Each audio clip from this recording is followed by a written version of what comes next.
free to ask whatever. Of course. Good morning and welcome to the Eclectic Radical. As always, I'm Chris Richards, the Eclectic Radical.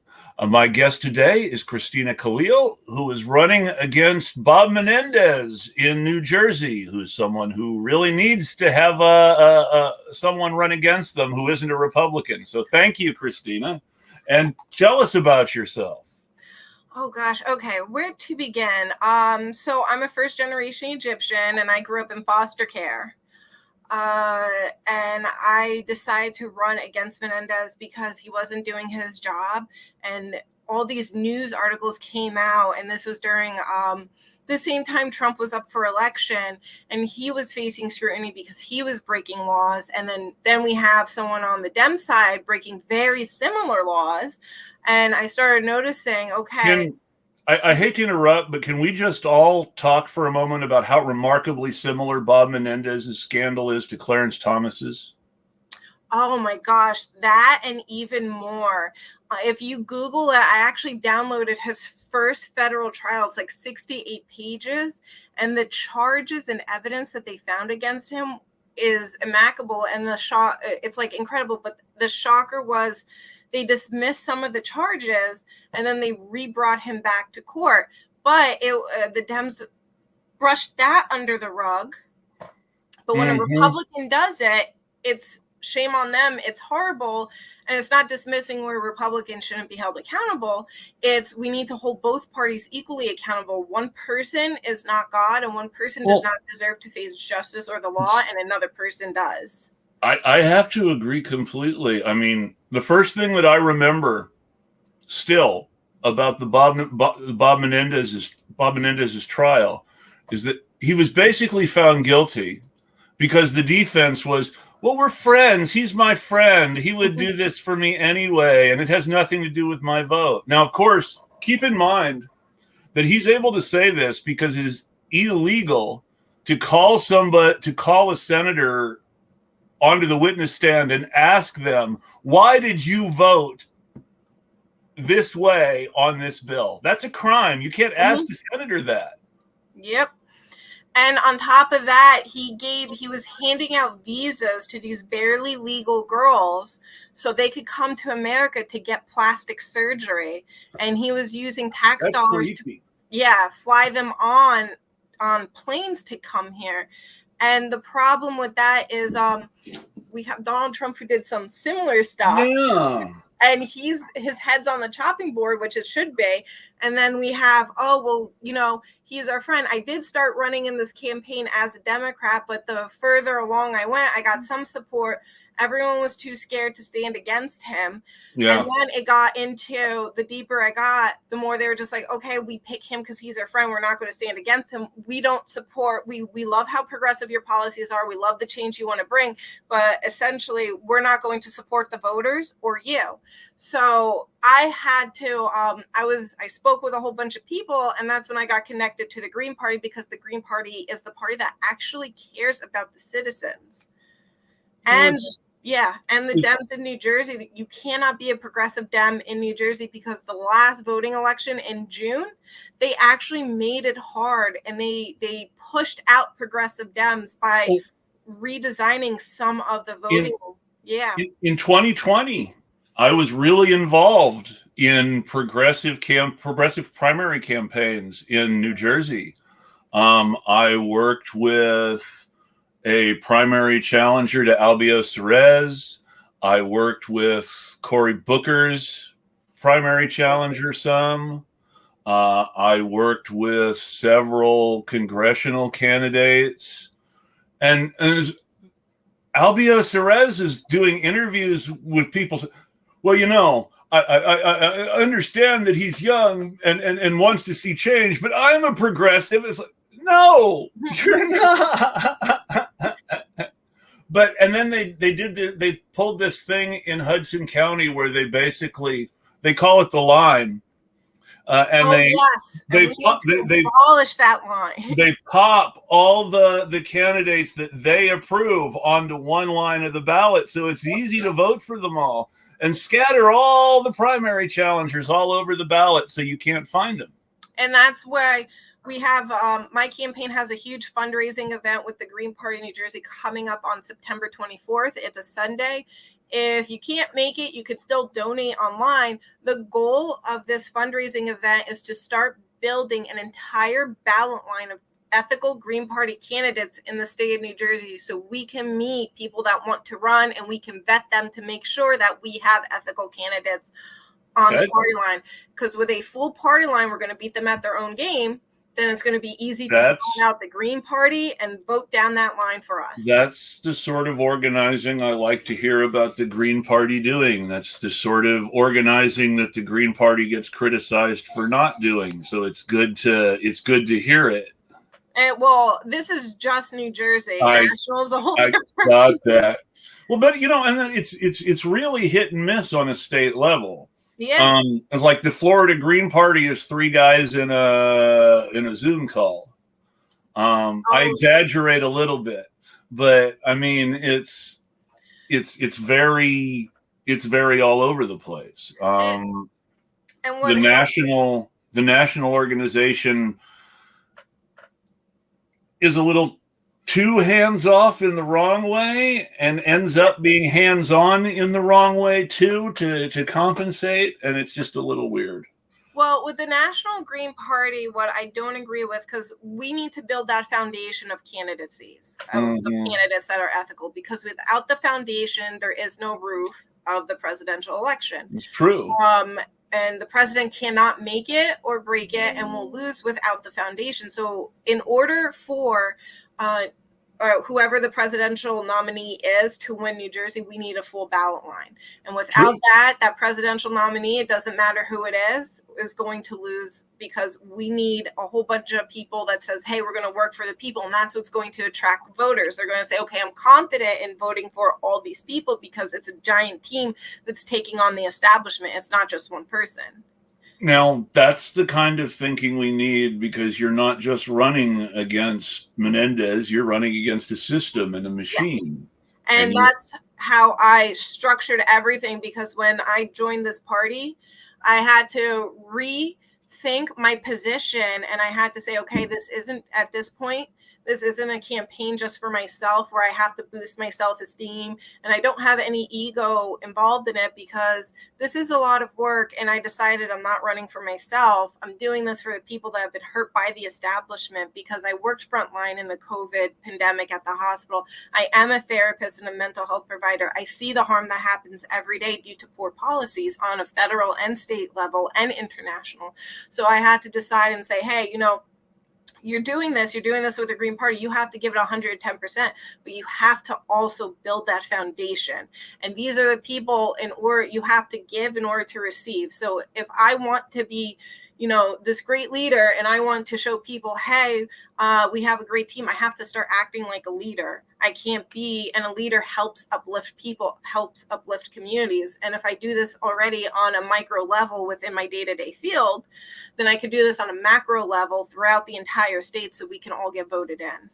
I think that's a good plan. I think that that's the sort of thinking that someone needs to have if they're going to try to make change through electoral politics, because it's extremely difficult, and you have the establishments of both parties working against you, and you've got this whole organization, No Labels, which essentially represents the donors of both parties. Yes. And is devoted to making sure that neither party deviates too much from its donors. And I'm okay with deviating. We had to, in New Jersey, we have to sign a contract that says we do not accept corporate donations. Yep. Which I think is phenomenal for the Green Party, because that's already how we stand out. We are 1,000% grassroots. We don't accept corporate donations from anybody. And if we do accept it, I know I'm going to have a slew of people to attack me, and then I would be forced to resign from my position because I already against the voters. And that's the type of leadership and accountability that we need, not in just the state of New Jersey, but across the country as well. And we need that on an international level as well, because that's how we build up our international relationships. And right now we are the country of war and demolishing. on an international level, and we need to become the country of peace. I think that's a really good thing to bring up because, a lot of people talk all the time about what they really care about is, I just want peace. I want to stop the wars. I'm willing to team up with anybody if it means we can stop the wars. So why do they never want to talk to anybody outside the U.S. then? Well, yeah, because they actually have solutions. So we've harmed, I think, 10, 11, I can't remember how many countries we've destroyed by war. It's too many to count almost. Yeah. And then this is where the domino impact comes in. Then we create we have the immigration, and people hate immigrants, even though this country's founded on immigrants. And then we have people like Mayor Adams that are spewing hate that says immigrants are going to destroy this country and the state, when there's not one elected official and not one elected or candidate that's saying, hey, give me this challenge. And let's give the folks behind Eric Adams some credit. They were smart enough that they looked around and they said to themselves, this guy, he'll do everything Rudy Giuliani did for us, but no one will ever be able to call him a Nazi.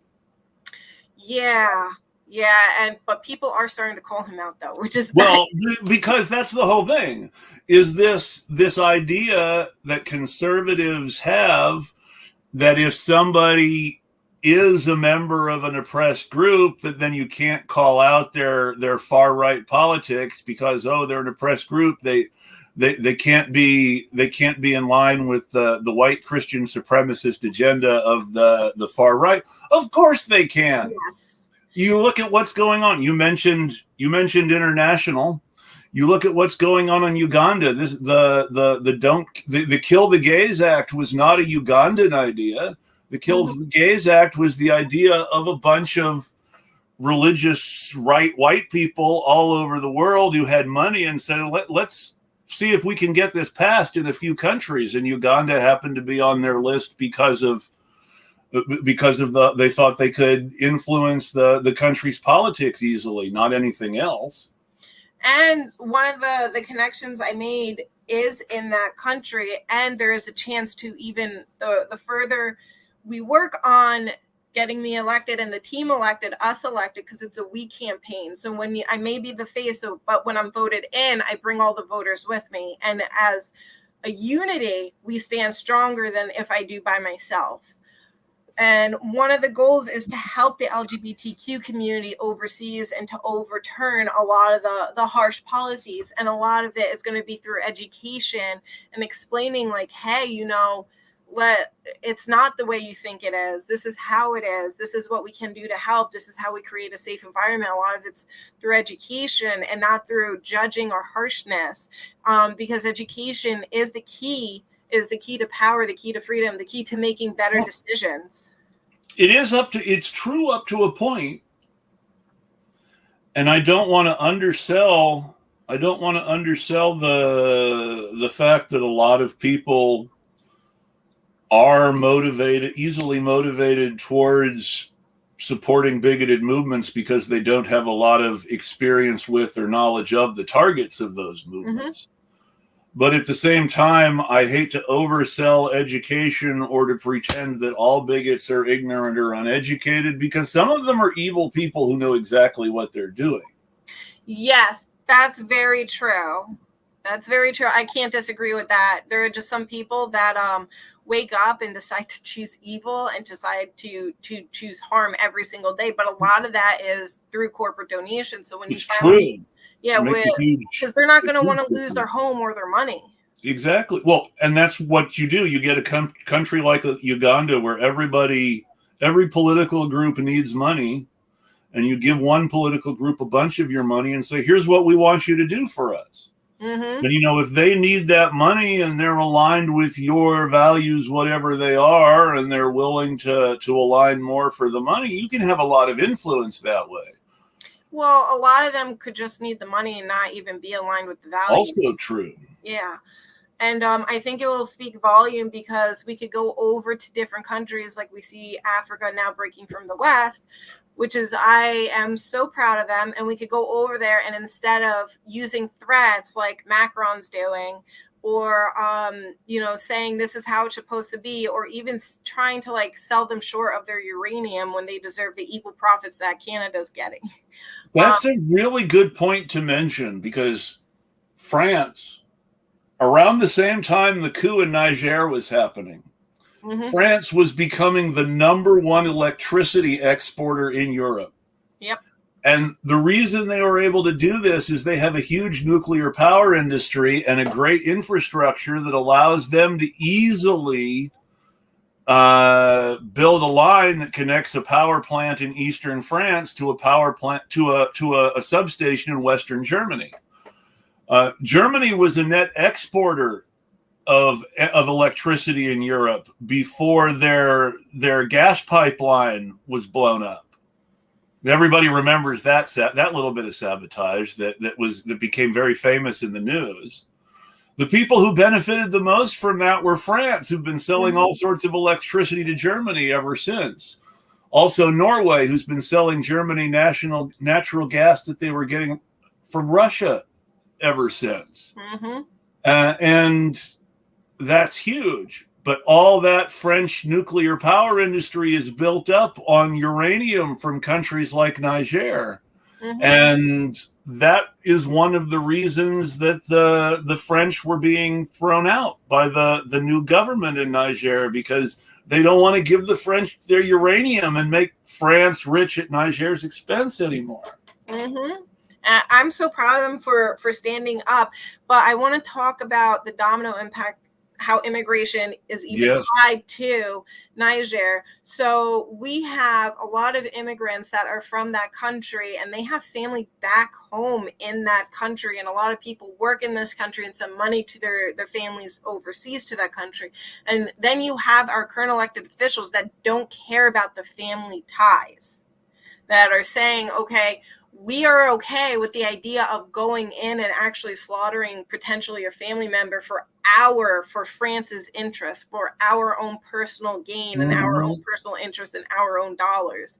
And they're not understanding the impact and level it has on on everyday people. And these are people that are already victims of our oppressive system and have endured so much trauma due to military invasions. And then we have leaders that are saying, okay, yeah, let's keep going with this. Let's keep hurting people. Let's keep creating generational trauma, instead of saying, okay, and China's even got a step ahead where, China's saying, okay, we'll do trade. Let's get rid of the American dollar. I'll give you a school if you give me this. And that's something that we can do. I don't agree with everything China's done, because they have their own oppressive system with their own citizens, but they are literally a step ahead, because we have some of the best education system here. Okay, I'll give you 50 amazing doctors, and we'll send out the application process to see people who want to go overseas. So we can give you great doctors in exchange for this. We can give you, we can help build schools in exchange for that. We can help build amazing hospitals in exchange for this. We can give you the top of the line items and teach people how to use it, and even give you some nurses in exchange for whatever you want. This is why the Belt and Road Initiative is so important in Africa, and why it's important not to undersell it, even if you're not a China booster. Because you have to understand that the infrastructure of every country in Africa is built around colonial needs. So you have Niger as an example. The uranium industry in Niger is built around extracting and selling to France. So they're not built around building up their own nuclear power industry or doing anything for their own country with their own resources. They're built completely around selling uranium to France. There's not a road that exists for shipping uranium overland to Nigeria instead of flying it to France. Because the colonial needs trump the local infrastructure. So there is no infrastructure for the benefit of the people of Niger there's only infrastructure that benefits the empire. Yeah. And because that's one of these French-speaking African countries whose economic system is built on a currency that France doesn't even use anymore. French-speaking Africa is still on the franc. France doesn't even use the franc anymore. France uses euros like everybody else in Europe. But these African countries' currencies are stuck on the franc because of this system that was put there to benefit France. Yeah. And there is no movement where Macron said, let me uplift the people that are helping me run my country. But then we have, even before Niger, Macron is a poor manager of money. There is still no answer where all that money went, where they had to raise the retirement age. And then you see this uprising in France, and it's like that got swept under the rug, because we also see that in America, where the retirement age has to keep getting risen and risen and risen, because where's the Social Security money going? Who's spending it? Who's pocketing it? You're telling us there's no embezzlement? Well, show us the receipts. Show us the receipts and be clear on where this money is going, but you want to hide everything. And then we have the Pentagon that does not have one single audit, but we have missing funds. Let's consider the deep irony of Macron's re-election. Let's remember who Macron is, what happened in his first term, and the fact that he used pretty much the same pitch for his second term. And because it seems a lot like Biden, too, if you really look at it. But Macron is, vote for me. I'm not the Nazi. We've got to stop the Nazi. And then Macron gets elected because he's not a Nazi. And not far into his first term, he's having people knocked on the head for protesting his government's policies. Yeah, and he's been policies. And he's been undergoing an ongoing program of violent political repression of protesters all over France. Yep, and we see that even today with the duopoly and what's happening with third-party candidates. And then when he runs for re-election, he says, while his people are still hitting protesters on the head in the streets, he says, vote for me, don't let the Nazi win. And you just look at the irony of this. Oh, yeah. The irony is so bad with that, because bringing it back to America and the current administration, we even have Nancy Pelosi, who even blocked Medicare for all, got an award for it, and now she's seeking re-election on saying, oh, let's get health care. Let's make sure we have, everyone has their rights. And it's the vote blue no matter who crowd that's saying it's okay that she did this. It's okay that the establishment is doing this. It's okay that Mayor Adams is calling on harm to immigrants. Remember when Nancy Pelosi promised she wouldn't be running for re-election this time around? Oh my gosh, that's the whole reason that Hakeem Jeffries became minority leader in the new Congress, because she was stepping down from her leadership position. She wasn't going to run for re-election. She was going to retire. And now suddenly she's running for re-election, as if Feinstein and Biden aren't showing us why maybe we shouldn't let people stay in power until they die. Yeah. And the amount of money she's gained from insider stock trading, which I think is so hypocritical. So her husband is in the investment business. He trades for a living, and his wife is in Congress. No conflict of interest there. Yeah. And then we have, if you or me engaged in insider trading, we would go to federal prison. Yes. Let's look at Martha Stewart. Just because she wasn't in office or an elected official, what she did is a crime, but what our leaders are doing is not a crime. Well, I mean, you look at Martha Stewart. Martha Stewart was somebody famous they could make an example of, but she wasn't somebody who was connected to the actual systemic frauds and thefts that are built on insider trading. And that's why they wanted to get her. And I'm not I'm not saying I think Martha Stewart is necessarily a wonderful person. And I think all celebrities are probably suspect on some level. Well, yes. But with all that said, she's not she was not some huge threat to our system. She was not one of the ringleaders of the grip. She was one person cashing in a relatively small way on a game that everybody in power plays all the time. Yeah. There was the congressman, Chris Cox, up in New York, who was convicted and then was just pardoned by Trump almost immediately after his conviction. Wow. I didn't know about that one. And Duncan Hunter in San Diego in California, another congressman convicted of insider trading and all these huge campaign violations. Trump gave him a pardon. Yeah. And I hate to do the anti-Trump stuff. It's just such an easy shot there when you have these people doing this clear stuff. But because they're part of the system, they're people with power, there's that pardon. And, Bob Menendez comes back to mind. He's engaged in all sorts of corruption, but he's a U.S. senator, so it's illegal to ask about his corruption in court. Not just that. I was reading an article, and the biggest corruption, and I know it's like everyone, it's like a repeated thing, is we get spied on, right? And they like to say it's for the children, but then we have Epstein, where we're actually the entire list. Let's protect the victims. Let's protect the people that were harmed.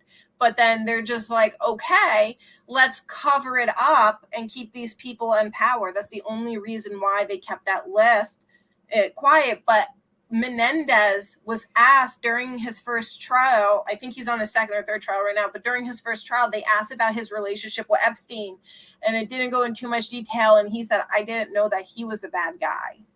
If you're hanging out with him, how do you not know? How do you not know? So I would like to go further down that rabbit hole.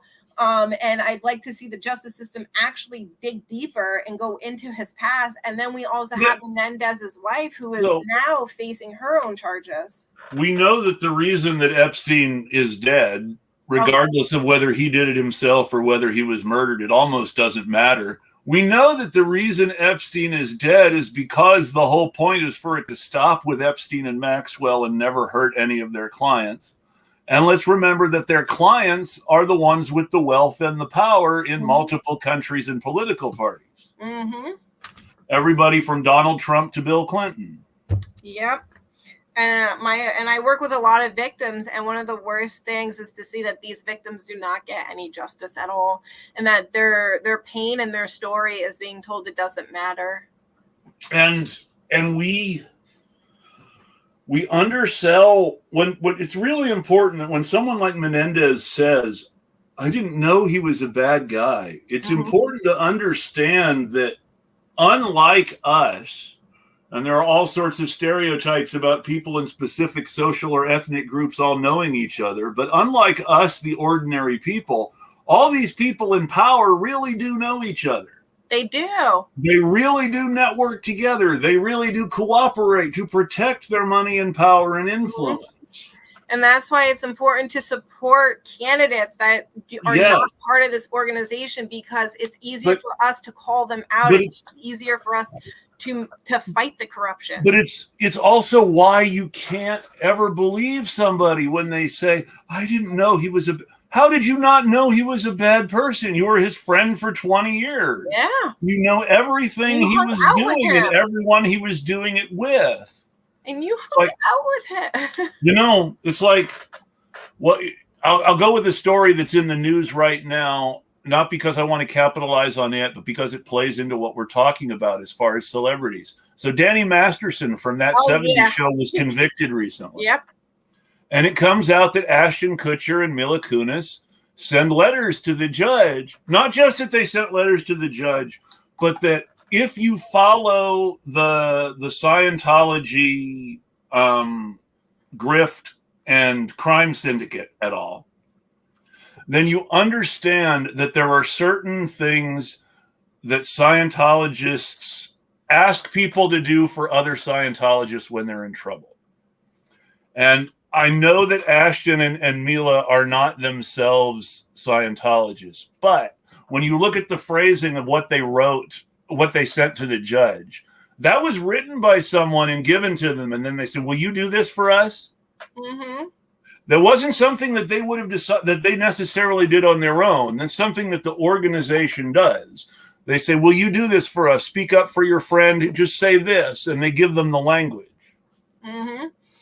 And what's important to play into that, when you remember all this, one thing that plays into that is the fact that Mila Kunis was 14 when she started dating Ashton Kutcher on the set of that 70s show. Yeah. And he was over 18.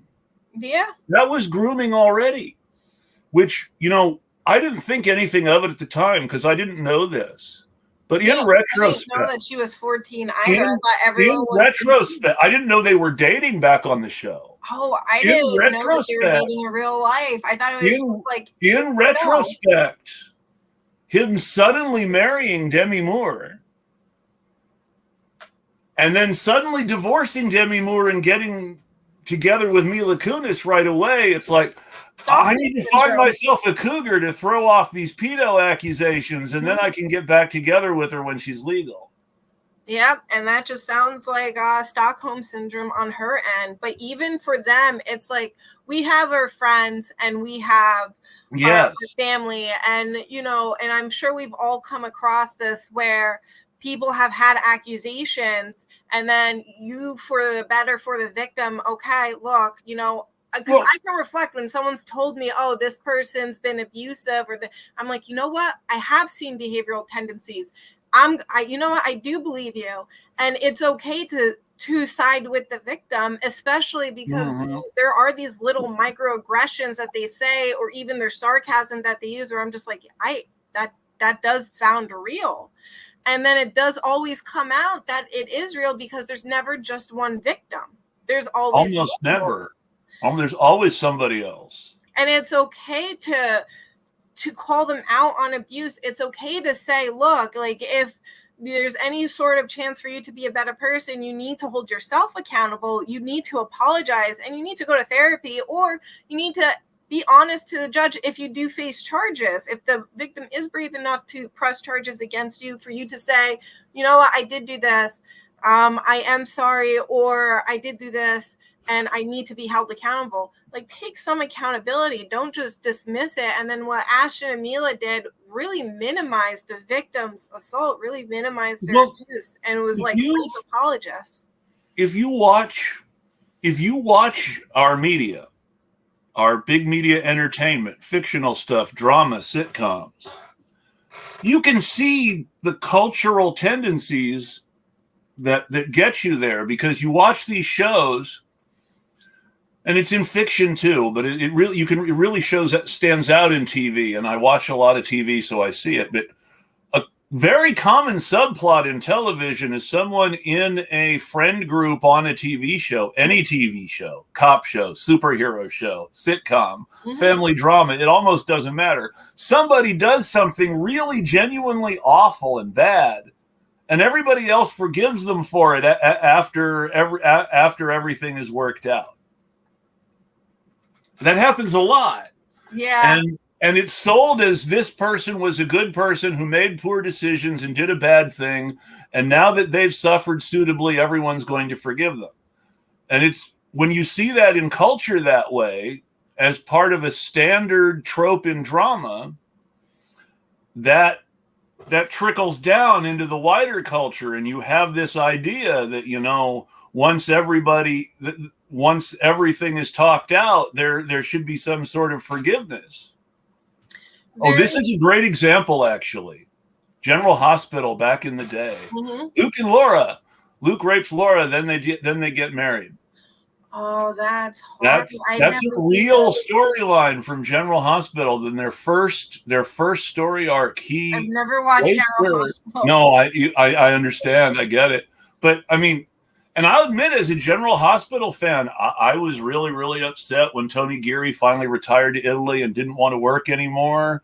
So, I mean, I I understand why people relate to soap opera stuff. Yeah, but we even see this with current policies. Yes. Where if you get the parents' permission, the rapist can marry the victim. And now, even if they're underage. Yes. Or as an adult, they want to give the rapist the right. If the victim is pregnant and says, well, the rapist has a right to that kid, even though there's clearly abuse, like that person's going to continue to harm that victim. It's like, that's not there's all sorts of, because the culture says that we're, to his great credit, one of my favorite soap opera actors, and now my brain is a man named Roger Howarth. I just want to say there's a storm happening right now. Yesterday, I lost power for a little bit, so if I just blank out, that is why I just lost it. To his great credit, a soap opera actor named Roger Howarth said, "It really bothers me that your writers keep trying to get me together with the character you had me rape, because that's sick." And that's what we need in Hollywood. But we see this all over. Like Nickelodeon, that entire scandal came out, and Jenny McCarthy, she left acting because of the trauma that she's endured. And we even see it now that they reflect back. Like, we were kids. We had no idea what any of this was. Nickelodeon was a giant foot. Jenny McCarthy had her feet out. I'm Gen X. I'm Gen X. That means I grew up in the 80s. You understand that in the 80s, this was the super time of child stars on television. There was a kid on every sitcom, family dramas. Those kids were some of the most unfortunate people ever. Yeah.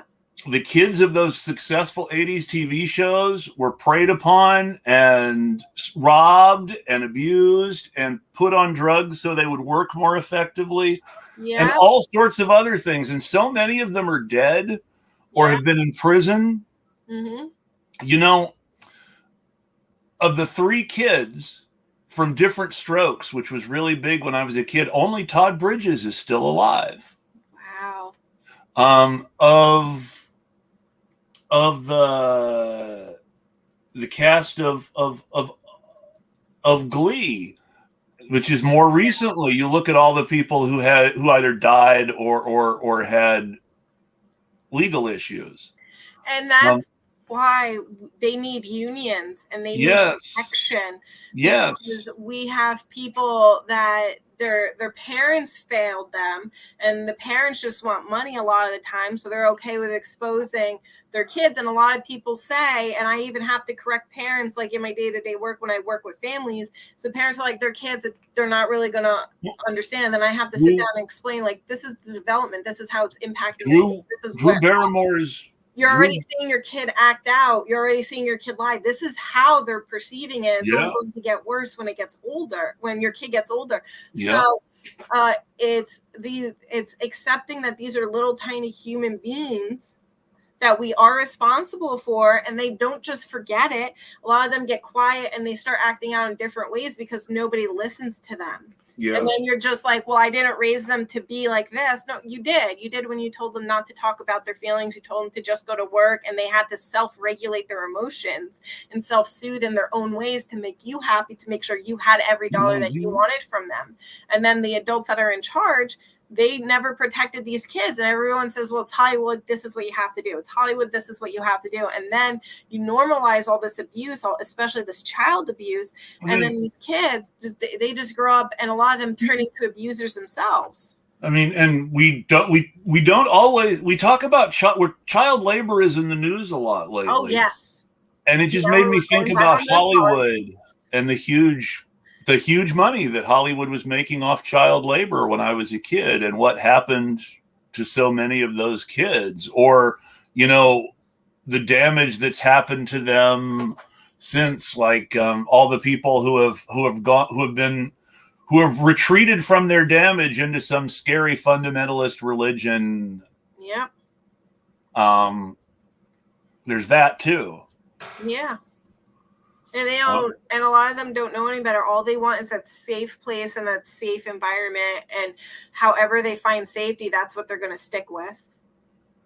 If they find a group of people that, even though, like, I hate to use religious cult, but I'm going to use religious cult. And I'm going to bring up Reverend Jim Jones. Yes. And even though he was many moons ago, yes. He is the prime example, even though, like, in the beginning, before he started the drugs, before the paranoia really kicked in, he was actually unionizing and getting people to come together, and people felt safe with him. And then it got to the extreme where now we see it. He got his little island, and then even though people were just like, it was clear abuse, black and white, and people were just like, he's still the safest person to be around, so this is what I accept. I'm giving up everything, and they're still being abused, but in a different way. So, and then may their souls rest in peace. And then we saw the aftermath of that. So it just goes to show, like, people will migrate towards whatever they think is safe, and it could exacerbate an issue. On a small scale, you see the same thing with Charles Manson and the Manson family. And that was, like, also, I think it was just a generation of cults. Well, so what Manson was evil, and he really thought out what he was doing really well, because Manson saw, there's this counterculture thing, and I can use this to find people who are vulnerable, and I can make them do stuff for me. And they won't even know we're the mob. They'll think we're just, supporting the collective and finding ways to hustle and survive. But I'll get really rich. Yeah. And so because I don't know how Manson started his career out as a songwriter. Was he a bad songwriter and then changed careers? It wasn't that he was. Whether he was good or bad is not the issue, because for a short while he was very successful. There was a car rock band called Jan and Dean, who were a ripoff of the Beach Boys. Okay. You may have heard their big hit, which you may have heard, was "The Little Old Lady from Pasadena." You are giving me education, because I'm not sitting here like a student just listening. But there's some other stuff. But if you ever hear something silly that almost sounds like the Beach Boys but isn't, it was probably Jan and Dean, is a good way to look at it, because they did several songs like that. But so Dean was a musician, and Dean and Jan wrote music together. And then Jan would go home and talk to his songwriting buddy, his old friend from college, Charlie. So Charles Manson wrote a couple of songs for Jan and Dean that were big hits, but he also realized there was no future in this car rock thing if you weren't the Beach Boys, because these imitation bands could only last so long.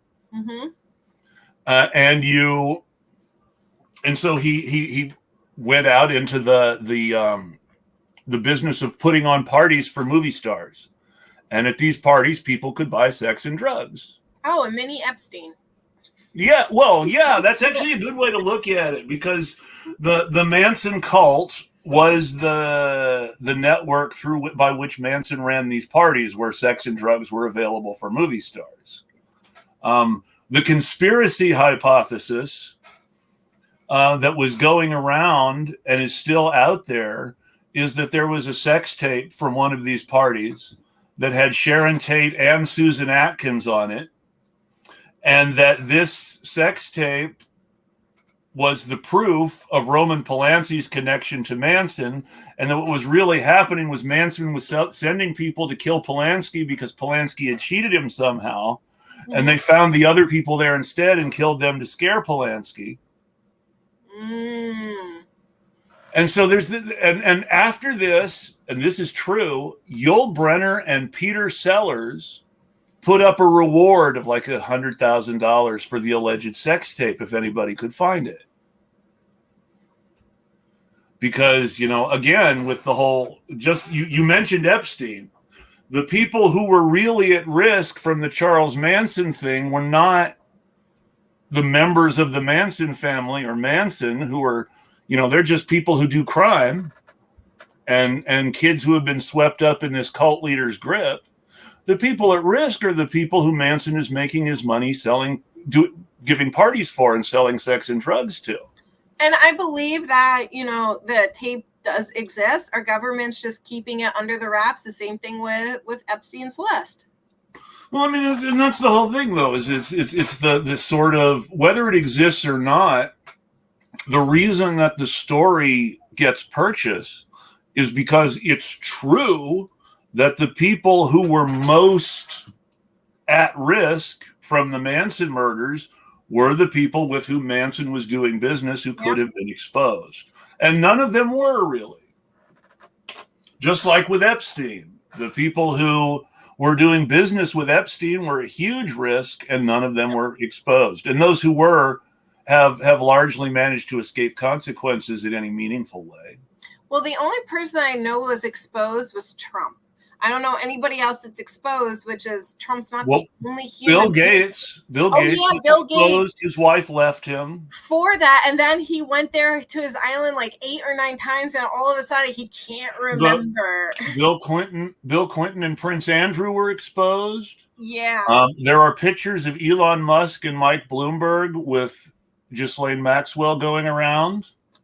I didn't see the one of Mike Bloomberg, but the one I know everyone always brings up is Trump because of the yes, of course, because of the election specifically, and the Democrats want to talk about that the same way the Republicans want to talk about the Clintons. But why not bring up the same thing? If you truly are about protecting kids, truly are about protecting victims, truly are the party of ethics, well, I mean, why don't you bring up why Menendez was friends with him? Why don't you? That's a really good.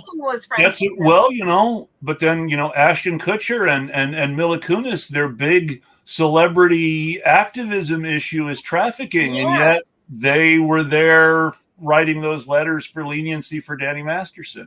Yeah.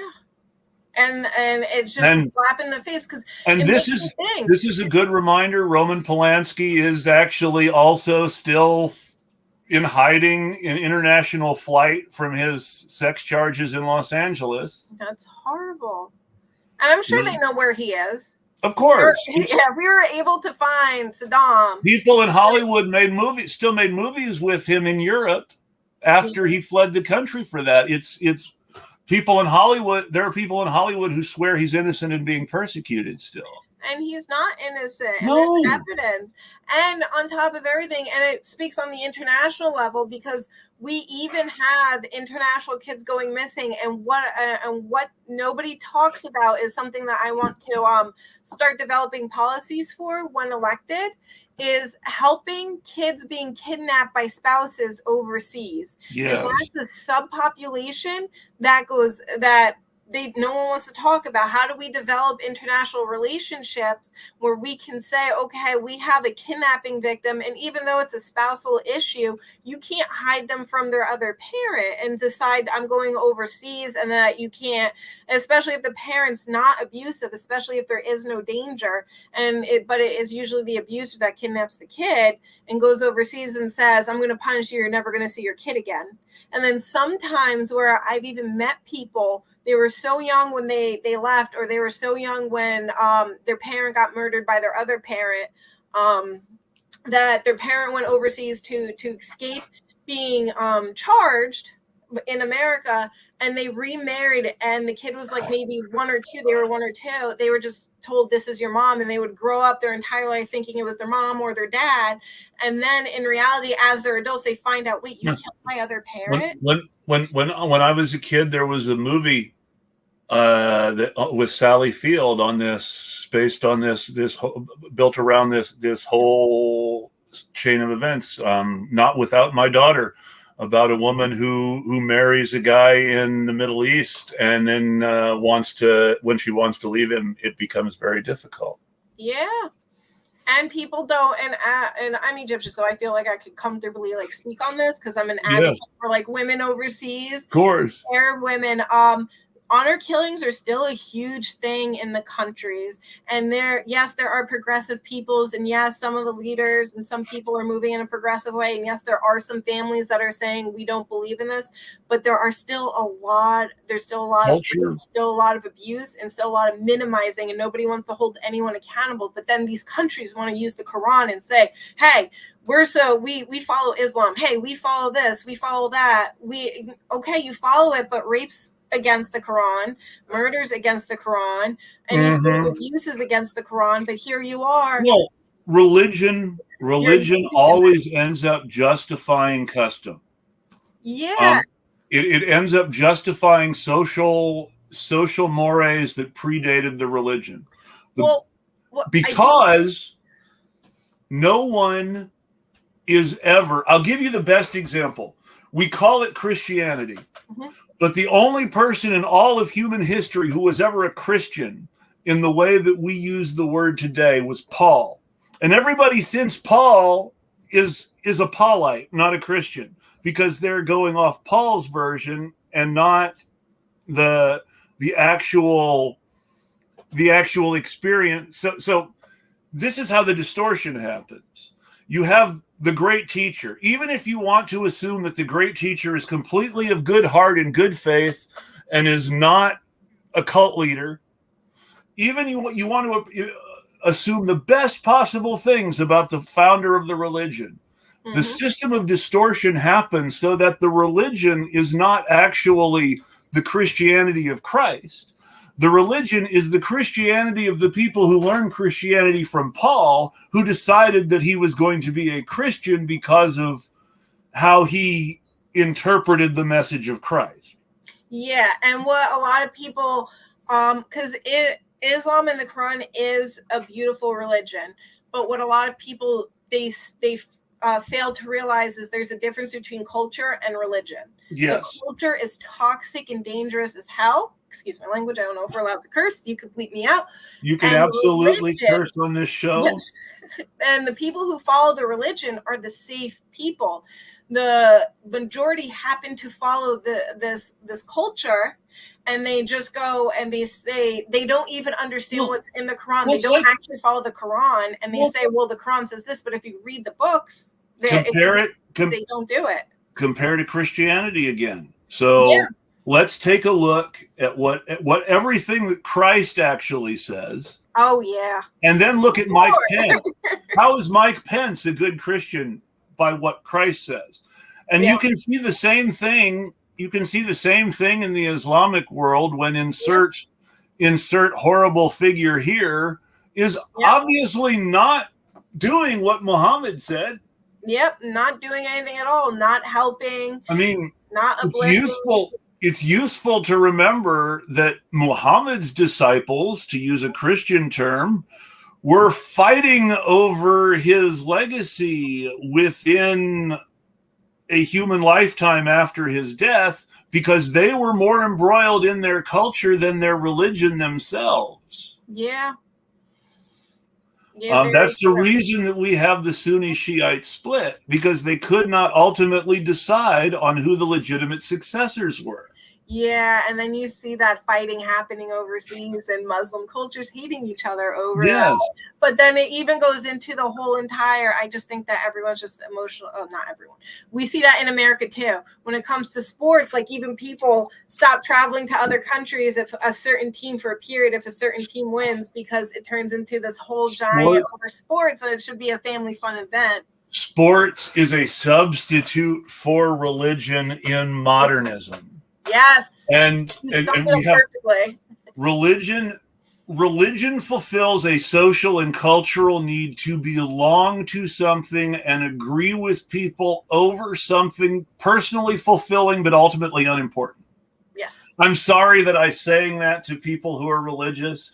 I am religious myself in weird and strange ways, but it's important to understand that the reason psychologically, sociologically, anthropologically, the reason religion exists is because there are certain things we are not getting from ourselves without it.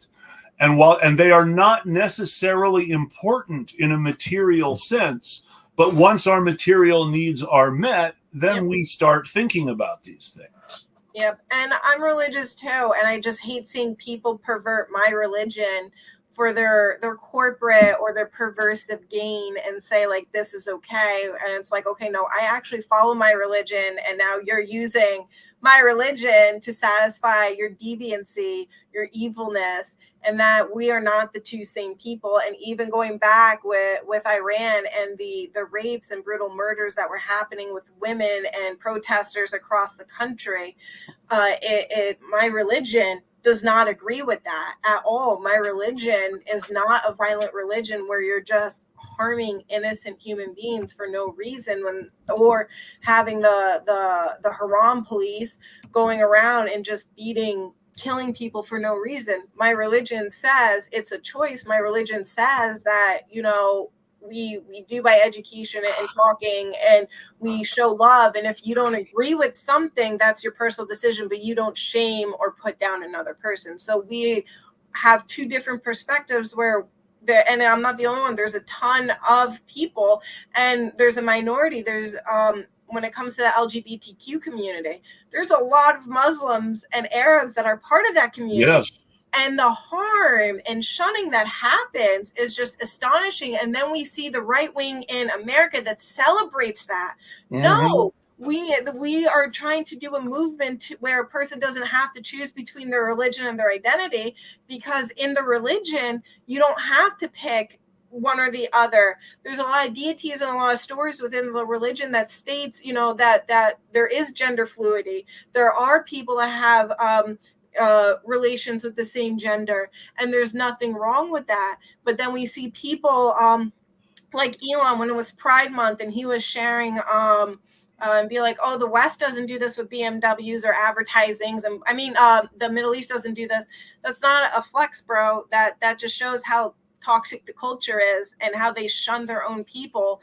And then but we have this subgroup that we're starting to create a safe space. And then when the West celebrates this, we have people in the East that are just like, yeah, we want to be like the West, so we're going to keep going with this. And it hurts this community. And it's just, I have friends that are both, that have their religion and their identity but they're safe in America because of that. When they go back overseas, they have to hide who they are for their safety and for their family safety, because it's not just them getting punished, their family gets punished as well. And so it goes into this whole toxic culture. And one of the biggest reasons for all these right-wing governments that are addicted to the right-wing toxic culture is the United States keeps giving them money. Yep. And we need to cut that off. The best example that I can think of, and I don't want to let Iran off the hook. I have Iranian friends who can give the full lowdown on Iran, but the worst persecutor of women, ethnic minorities, and religious minorities in the world is Saudi Arabia. Yes. Saudi Arabia cuts the heads off teachers for trying to overthrow the government for being gay. Yeah. And they even no, I'm getting that confused with Afghanistan. Hold on. And when I say Saudi Arabia, it's really important to understand that Saudi Arabia is not a country where the people have a lot of rights or formed or drew their own borders. Saudi Arabia is a country where a very rich family who was selling oil to the British and the Americans made a deal with the British and Americans to be a country. Yeah. And it's hard. It's hard. The very term Saudi Arabia comes from the name of the guy who founded the dynasty. Mm-hmm. It's the fact that it's called Saudi Arabia and not the Kingdom of Arabia or the Republic of Arabia is because it all belonged to that one guy. Mm-hmm. And it's the people that suffer the most because of the West. And that's the West. You are right about the West influence. Because, do you think that if you want to use Marxist language, I guess, you want to talk about whether a country is backward or not, do you think countries are backward because they want to be? Or do you think countries are backward because someone pays a lot of money to make sure that backward people stay in power to benefit themselves? I think money is the root of a lot of these horrendous decisions. So there is a Christian quote that I will give that I support 100%, religious or not. The love of money is the root of all evil. There you go. I was going to say that, but I didn't want to be cliche with that quote. It's really important to remember that phrase because we hear it messed up a lot. We hear money is the root of all evil. Yeah, and then bringing it back even into our current country.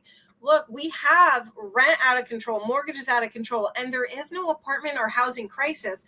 There's millions of apartments and houses that are unhoused and available for people to move in, but people are more focused on finances and people are more focused on having money in their pocket if you work, even if you pay taxes and you work one full-time job, because you're not rich, you don't deserve to live in this apartment. I'm glad you mentioned housing.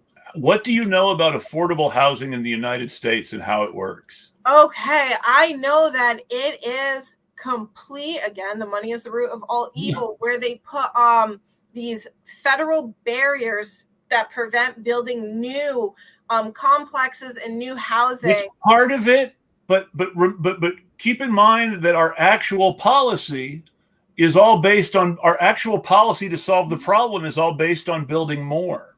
Yes. But they're always building more affordable housing, and yet we always need more affordable housing. Do you know why? Because I forgot what I want to say. It's the Rothschild Fair Act, where they stopped the. So it has to do with the way the subsidy works. There you go. So yeah. I want to build an apartment complex. You're the federal government. Yes. I come to you and I say, I want to build an apartment complex. Give me money. You, as the federal government, say, I'll give you money to build an apartment complex, but it has to be affordable housing for 5 years. But it's not even affordable. But even beyond that, it is listed as affordable housing under what the rules that make something affordable.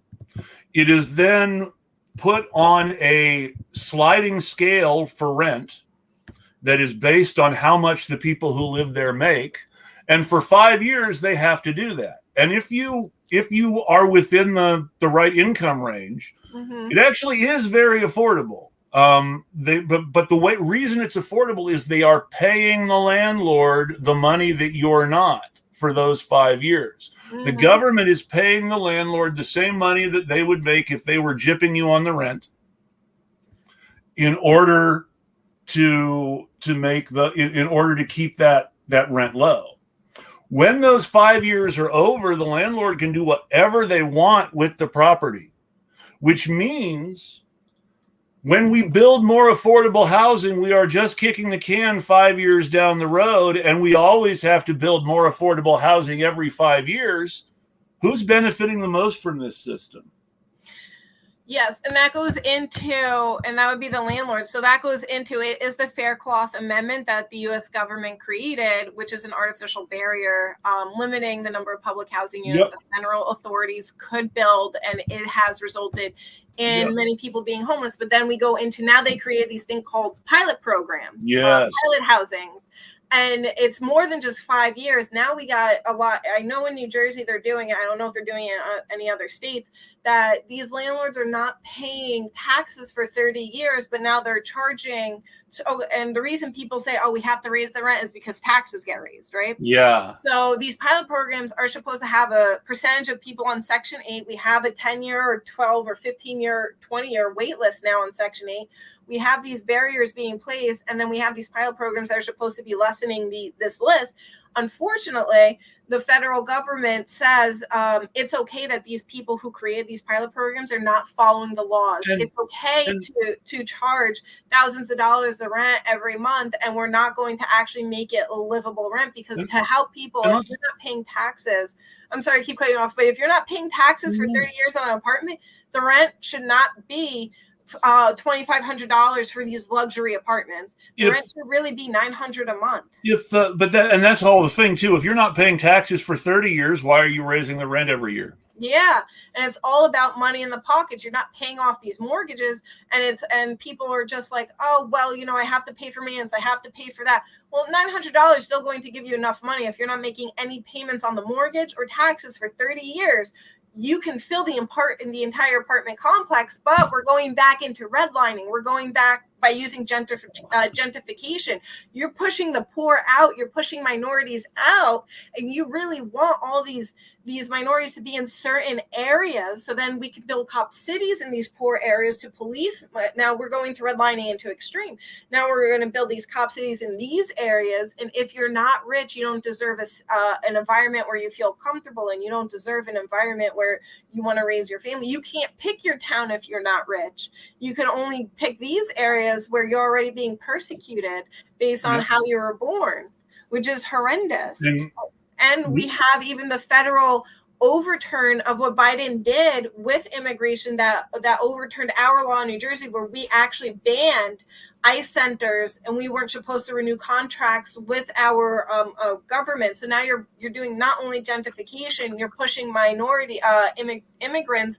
We're getting this influx. At the same time, we can continue to use our private prisons for ICE right after everything got overturned. So you're telling me that the immigrants aren't coming into New Jersey, where you're just going to funnel them into private prisons, into these ICE detention centers? You want me to believe you're putting them in New Jersey to actually help them? No, you're about to fill up these private prisons with immigrants, and there's no social workers, there's no right. These guys are exposed to such severe trauma on a daily basis. I know from working with some people who were running in 2020 and who were involved in anti-ICE activism as soon as their primaries were over, and even during their primaries.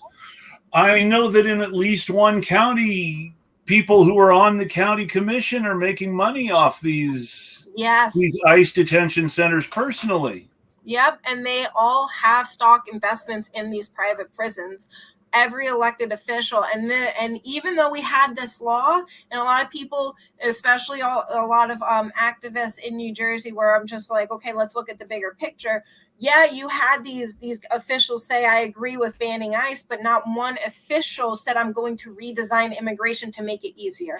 Not one elected official actually understands the immigration process, because I've actually had to help people apply for their status. It is not an easy process.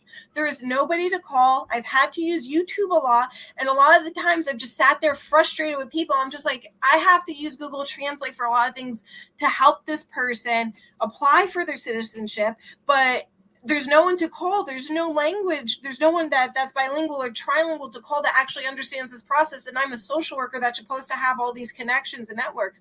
And especially during COVID, it was, you leave a voicemail, no one calls back. No one was doing their job, and nobody's being held accountable. And it's just frustrating, where it's just like, instead of making the process easier, instead of investing the money into these private prisons, let's invest into lawyers for them, immigration lawyers. Let's invest into community centers that are bilingual, trilingual, that can help them with the process of applying for the citizenship, because currently a lot of these immigration lawyers are scammers. They get these vulnerable people, they get them to somehow save $10,000, and that could be like 6 months of rent or whatever, where it's just like, okay, give me this money, and then these immigration lawyers, they just vanish. And then they don't get help with the process of actually getting their citizenship. And then people are just like, well, they've been here for 20 years. They've been working. It's their fault. They deserve to be deported. No, if you look at the system, it's actually not meant for them to get their citizenship. It's not meant to. The system is set up to favor rich people getting their citizenship faster. Yeah. And it's just so horrible, because I've working in the community during Trump's time. It was when ICE became a huge thing in New Jersey, and I know it was happening before Trump. I just remember when I was working, I've had teenagers addicted to opiates and got involved in gangs when these were great kids, straight A students. But when ICE comes, and people don't realize, it's not like ICE comes and they're just like, hey, they're more unregulated than the police, and the police are very unregulated in general. So when ICE comes, it's not, okay, come with us, we have to you're arrested, and it's never a calm situation. It's they go in violently, and they violently rip these families apart. You have to remember, what is ICE's rationale for existence? For power control. Well, their official rationale for existence. Yeah. ICE's official rationale for existence is they are fighting terrorism. And they are the terrorists. Of course they are. But ICE was created as part of the Homeland Security Act that created the Department of Homeland Security. There was no ICE before then. It was all the what did they call it? Customs Protection and Border Patrol. That was all there was. They had the INS. And while the INS was not perfect, the name of the INS was Immigrant Naturalization Services. There's a big difference that says something about the purpose of the agency when you say Immigrant Naturalization Services, as opposed to ICE, Immigration Criminal Enforcement. Yep. You totally change the meaning by changing the name sometimes. And I'm not saying that INS was a good agency or that there wasn't lots of abuse and bad stuff happening. But you literally made a change that justified all of the worst things in the system and made them official in the name. We're not about immigration and naturalization services anymore. Yep. We're about enforcing the law against immigrants. Mm-hmm. And not just enforcing the law, creating such extreme trauma, because in a regular prison in New Jersey, even with all the problems they hold, and it's not to minimize at all, you have social workers and you have advocates, and a lot of prisons do have unions for, and this is state-run facilities, yes. Do have unions to protect workers, to protect the inmates, and even though they're still not protected, there's a small percentage that have their rights, a very tiny percentage. But then we have ICE, and we're moving. New Jersey is one of the states that is moving toward removing state-run facilities and implementing only private prisons. And they're moving toward that in a fast rate. And with private prisons, there is no union, there is no protection, there is no voice. You are fired if you speak up, and a lot of people they don't want to be on the bad side. And it's not even just speak up. You can potentially and will be harmed if you do speak up against these people. And it becomes a bigger problem where the residents of these facilities, there's zero protection. The crime and abuse is astronomical, and there's nobody there to protect them or advocate for them. And then it's just, you're guilty just by being born. You're guilty because we made the process so impossible for you to obtain your citizenship. And we can invest the money and again, I want to just stress the importance, like not one leader redesigned immigration. They say they're against ICE, and the first thing to say to be against ICE, in my opinion, is redesigning immigration from the court. We can invest. What? How many of them are even still willing to say that they're against ICE now that Biden is president? Oh, we have some that just say, but words are meaningless. Action speaks louder. Of course. But I'm curious about that, because my senator here in Oregon, Jeff Merkley, who, as senators go, and this is damning with faint praise, I know, as senators go, he's not bad, but he was protesting ICE every day practically while Trump was president. He's not doing that anymore. Nope. AOC was protesting ICE every day when Trump was president, calling to abolish it. Those famous photos of her at the gate pretending to cry and care. Yes, and she's not anti-ICE now that Biden's president. She won't even. She was the one who called Trump's border camps concentration camps, but now the same camps aren't concentration camps now that Biden is president. Yeah. Same camps, doing the same thing, but it's okay now that Biden's president. And what I do, and that's a big issue, but another big issue is we have so many missing people and missing kids because of ICE that no one's opening an internal investigation. Nobody's looking for these people. And that's where it's just like, okay, if you say you're against this, Where's the investigation? How do you find these kids? How do you find these people that are missing? How do you find these asylum seekers that have vanished? And how and not one elected official cares enough to put it together. And I do want to just, me and my campaign, we put that plan together. We have an action plan where we're going to redirect the funds and put in policies, and we have the policies together now that says, all right, this is how we're going to invest. We're investing the money into looking for the missing people. We're investing the money into making immigration easier. This is where we're investing money to help immigration, the process faster, where we can keep families reunited. And we're even redirecting funds to reunite families broken up by ICE.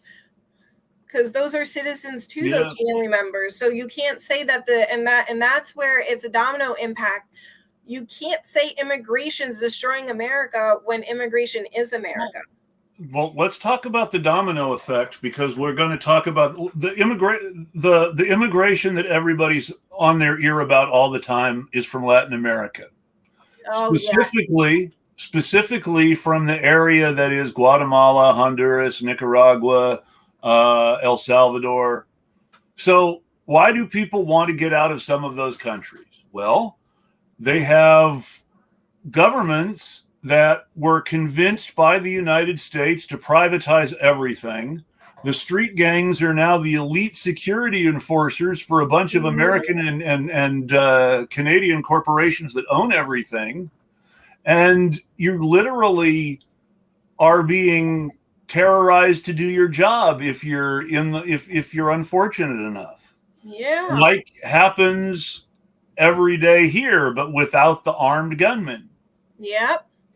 And because it's not state repression, it doesn't count, because they're not in fear for their life because of their political speech. They're afraid their boss is going to kill them because they didn't go into work too many days in a row. Mm-hmm. Well, and I would even argue now we do have that form of oppression with the election coming up, where some people are, some people are losing their jobs, but maybe some people do get killed. I don't know that extent, but we do have people that you can lose your job, and if you lose your job, it's losing your home. In many cases, you can become homeless very quickly after losing your job. Yeah, and majority of Americans are living paycheck to paycheck, and and again with the domino impact, that's why rent's so high. If you don't an hour away, eviction is violence. If you do enough news searches, you will see the cops killing people or getting killed enforcing evictions. Yep, the same people. So anytime a landlord evicts somebody, they are basically saying, I'm going to bring the law to throw you out if you're not here, if you're still here after a certain point of time. And any encounter with the police is potential for violence for anyone.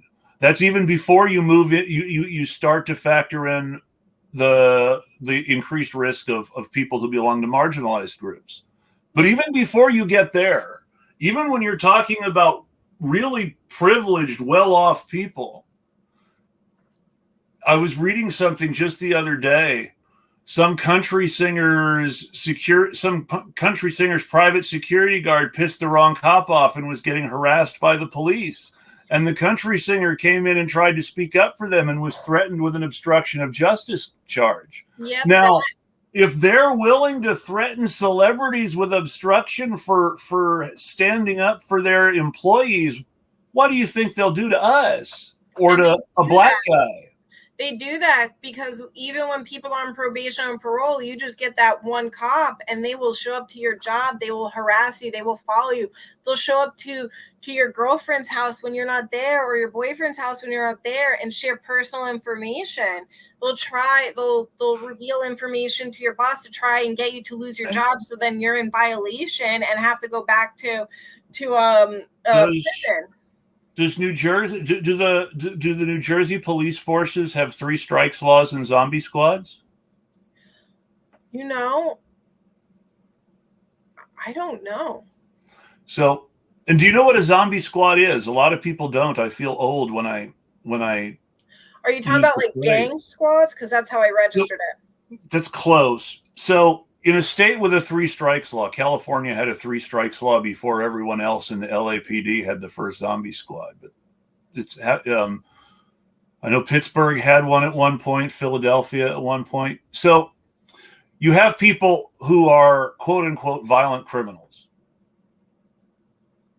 They are categorized as violent criminals by the state because of the nature of their criminal convictions, right? Mm-hmm. And so all these people are in files as being violent criminals. And it doesn't matter whether their crime was actually violent or not. What matters is that they were charged with a crime that is considered violent under the law, which is an important difference. Mm-hmm. But these people who are categorized as violent criminals are singled out for extra attention in most states' criminal justice systems. Los Angeles has a group that has existed under various names for its history. At one point, it was the Special Investigation Service. Now it's Detective Services. It's frequently referred to in TV shows and movies as Metro. But their job is to do stakeouts and undercover operations targeting known violent offenders. Now, what this means is they follow people who have gotten out of prison and aren't on parole or probation. They've served their time. They're not, and they try to, through undercover contacts, try to get them to commit a violent crime so that they can then respond with extreme force during the violent crime and arrest or kill that person during the commission of a violent crime in order to either kill them or guarantee them a third strike. Well, I will say this. That's exactly how New Jersey officers treat mental health calls as violent crimes when they're going through a mental health crisis. Oh, I believe it. And we just had another person who was murdered, but there's a long list of individuals that because they needed help, they just got, and they were having a mental health crisis. To them, they're treated as violent, very dangerous, violent offenders, and they need hospitalization and they need help. And I'll bring up Najee Seabrooks. His call, the mental health team was outside. Mm-hmm.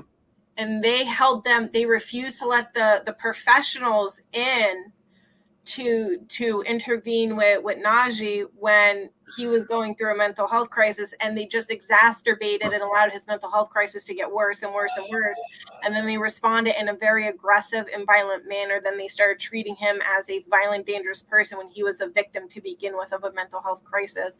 So it's the whole, we need to remove, and even there was another training recently I shared that police with everything, especially with like car stops, that now police are still being trained to respond with guns out. Yes. And not respond in a calm tone. And they don't seem to understand or grasp the fact that people are scared of cops. People have every right not to trust well, cops. And how, I mean, when somebody comes when a bunch of people appear with guns drawn, you don't necessarily know they're cops. And you don't feel safe, even if they have a badge. We have cops investigators all the time. And one of the there was that report of the woman who was shot because someone had called in to the cops suspected shoplifting, that she stole beer, and people were making all these excuses. I haven't seen anything in the story that says the woman knew anyone had called the cops on her or knew that she was suspected of shoplifting. A lot of the people who were defending the cops were assuming she should respond in this very natural, oh, somebody must have said something, I didn't do anything, it'll be okay sort of way. Mm-hmm. And it's like, she doesn't even know why she's being bothered necessarily. Yep. And she just knows a person came up in an aggressive way. Yes. Just started verbally antagonizing her and scaring her while she was getting in her car to drive away from the grocery store, which is the thing people do after they come out of the grocery store. Yeah. And people want to, and people have every right, especially when we think about minority groups. They have every right to say, I don't trust cops. They have every right to say, I fear for my life when a cop comes. But it's okay for a cop to fear for their life and murder a human being than it is for a victim of them. Think about that, though. Think about what that says. Because what sort of person fears for their life, grabs a gun, and starts shooting? I mean, we're talking about saying I could no longer deal with my own cowardice and I had to act out in a violent way. Yep. And I'd like to just share with how that officer and many officers do it wrong. When I deal with crisis calls just in my personal day-to-day life, and a lot of these people, like PCP is known for violent aggressiveness. Speedballs are known for violent aggressiveness. And I'm trained to handle them and not get hurt, and even handle it by myself a lot of the times until their families can come and bring them to the hospital. Because a lot of times we know if we call even crisis, the police show up for everything. So a lot of the times we have to call the family to come bring them to the hospital. I know that drugs really have side effects, and I in no way want to minimize the fact that the reason we call it a drug in the first place is because it's a chemical that changes the way that your biochemistry works. Mm-hmm. And so I don't want to undersell that. I've also had bad experiences with prescription drugs, and I understand that some drugs are very strong and very serious, and we should perhaps consider the way that we use them and why and how and for whom. Mm-hmm. But all that aside, you also have to wonder how much of the propaganda about, well, drug X makes people violent and dangerous just exists to give cops an excuse to shoot people in the first place. Okay, yeah. So I'll bring up PCP. So you can, there's 2 ways a person I've seen respond. Either they freeze and they're stuck, and then then you're trying. Usually people can move them because they're just stuck and they're like frozen. Sure. They have no idea they're being moved anyway. But you do it with a group of trusted people, and you do it at a way where if a person does respond, because they can't control their bodies when it does start moving. It doesn't mean that they're aggressive or violent. Exactly. They have no control of their equilibrium. And that's why we see a lot of people doing erratic things. They're not a violent, they just have no control or awareness of what reality is right now. So it's getting them into a safe place. But and even speedball, I've never ever, and my speedball guy is my favorite story to share to people, is the guy, his paranoia. He didn't sleep for 48 hours. We already know what happens to the brain in 48 hours. Yes. And he was sweating. He says he did so much cocaine that he believed his cocaine was in his sweat. So I have this guy, his paranoia was extreme, and I was alone with this person, a male alone in a building, because I was doing this after hours to do an assessment, and he was supposed to be on drug court and stuff like that. And I was like, oh, okay, like he's in recovery, whatever.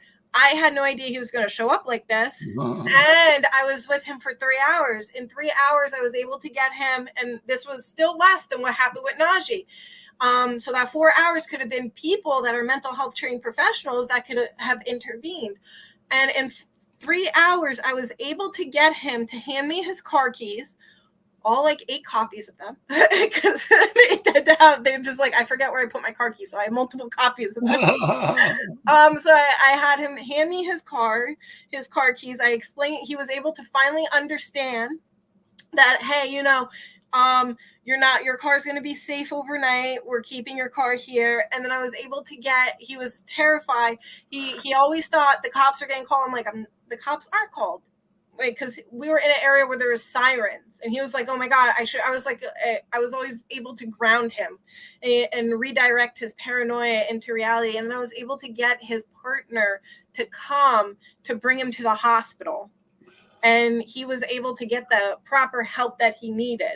Now, doing that is not easy, especially when you're alone. And it's stressful because nobody, and I get it, we take these jobs because, and I don't want to minimize this, it's not easy to give up an extra 3 hours of your day when you have other responsibilities, tasks, and be behind on paperwork. And it is frustrating, but it's important when you take on these jobs, you're emotionally regulated and you already understand things will never work out the way you planned them when you enter this field.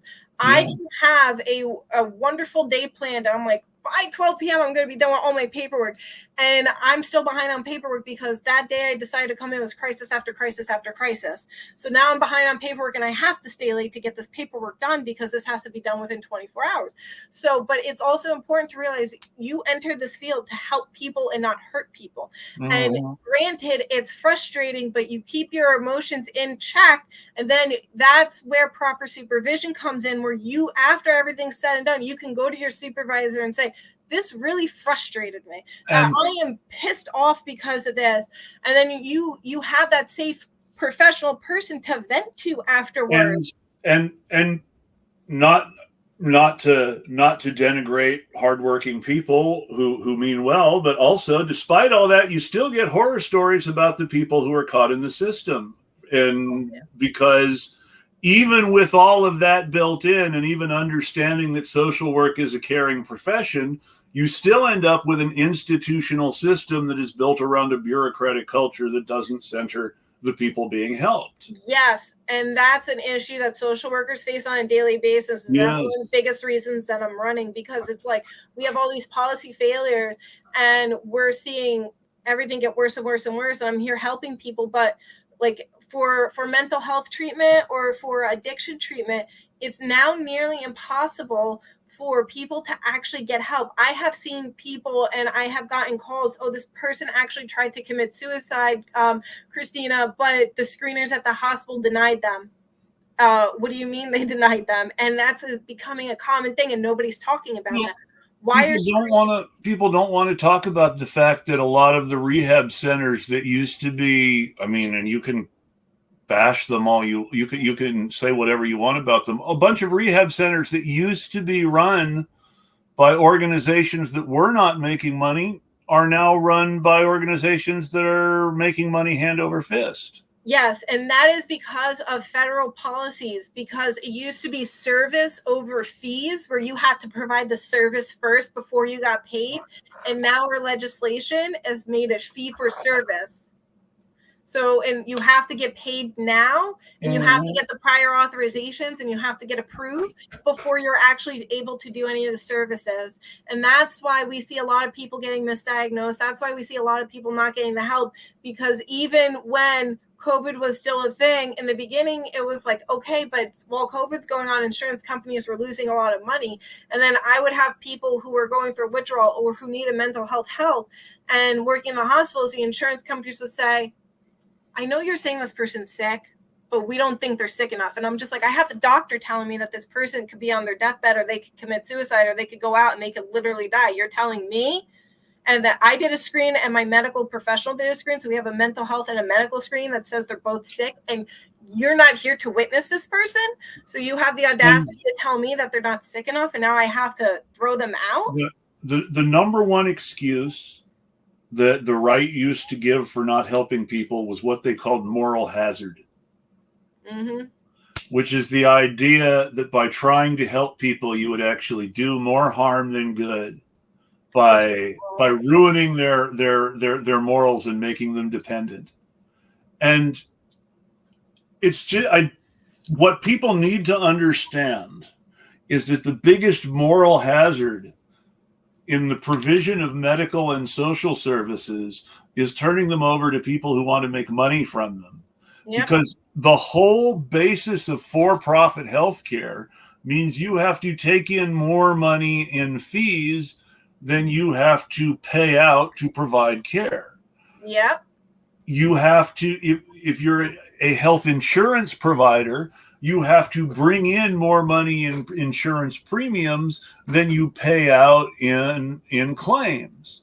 Yeah. Now, health insurance is not sold as like car insurance.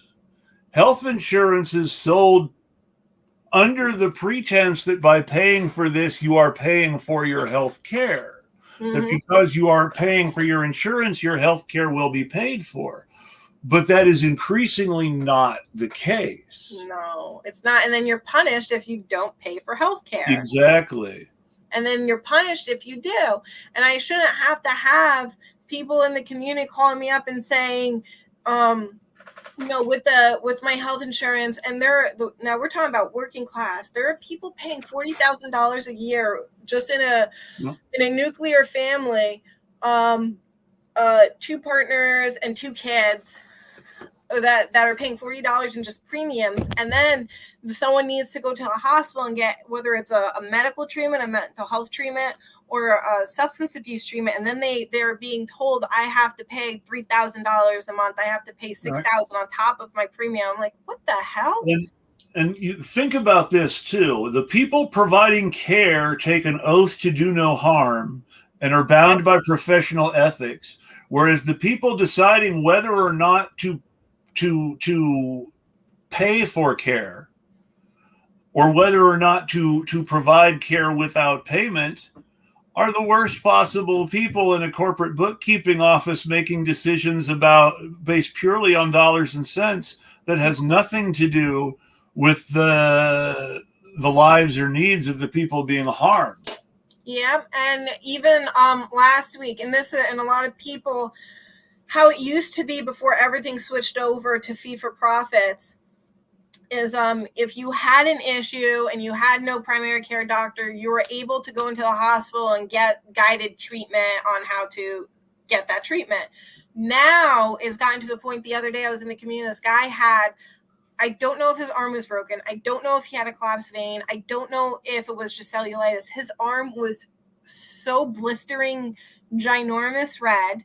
His arm was 6 times the size it should have been. And he had this tarp wrapped around his elbow because he couldn't move his arm, except there was no immediate intervention. It was just treatment. So because his life's not on the line, technically, the hospital did not need to give him treatment. And so he's now walking around because he doesn't have insurance. He doesn't know what to do. He's walking around with this issue on his arm, and it's just all you could do is pray for him to get better. And there's no other intervention that we can do because he makes too much for Medicaid. He doesn't make enough to pay for insurance. So what do you do with this gap? So now it's a bigger problem because this guy's health is clearly at risk. We need to do preventative measures, but now the hospitals only have to react instead of be proactive instead of react.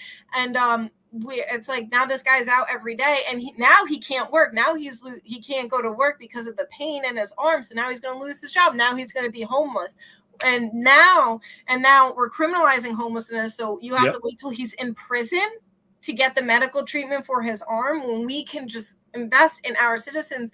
And it's the citizens who run the country. It is not the politicians. If 25% of Americans decided to go on strike tomorrow, this country would fall. The stock markets, everything would fall if only 25%. And if you had 50% of Americans who decided to go on strike, other countries would be able to invade and take over America, and there would be no more America. And this country would not exist if 50% of Americans decided to go on strike. So we have people paying taxes, which I think is unconstitutional, especially if you're making under $100,000 a year. We have the IRS, $1 trillion that rich people or elitists or establishment aren't paying in taxes, but then the IRS is supposed to focus on poor people. Well, the IRS focuses on poor people because it's cheaper. Yeah. The IRS isn't supposed to cost the government a whole bunch of money. It's supposed to bring in revenue. Yep. And that revenue, and if you're working, because America was founded on not paying taxes, and all of a sudden we're paying taxes, and all of a sudden you made an amendment so we could pay taxes. So if we're taking care of the country, then we need our basic needs met. And if you're telling us we're on our own and the communities have to take care of each other, then we shouldn't pay taxes. Give us 100% of our income. Then we'll take care of ourselves and each other. That the way it works, taxes is how the government gives our money to corporations and billionaires. Yep. And that's where we have that argument saying if you make under 100,000, and I'm looking at this economy, you should have 100% of your tax. You should not be taxed because and this is to match inflation. So you can afford that place to live. So you can afford food. So you can afford to go to the doctors, because you're not allowed to have any of these basic rights. And if we're looking at even Social Security, where people are like, oh, we don't have enough SSI, we don't have enough SSI. Right now, the federal cap is at $118,000 of income. Anything after that, we don't tax. Open up that bracket and tax 100% above that. I mean, one of the things that I proposed back in 2020 was 100% wealth tax on all income over 10 million. There you go. That would help. Not income, sorry, all assets over 10 million. 100% wealth tax on all assets over $10 million. Yeah, and that would help generate the economy. Who needs more than $10 million? Nobody. I mean, even 10 million, you could argue, is too much, but I'm just thinking about reasonable maximum limits under some semblance of democracy. Now, I will admit that I'm not big into electoralism for quite a few reasons.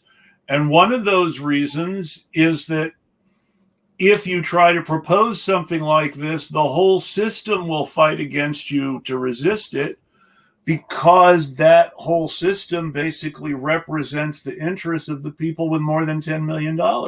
And that is why it's important to build the Green Party candidates. So that way we can go in and we are unified in our message and how we're going to deliver it. Because it's hard for one person to go in and stand up against the machine. It's much easier for a multitude of people to go in with voters backing them up to stand up against the corruption.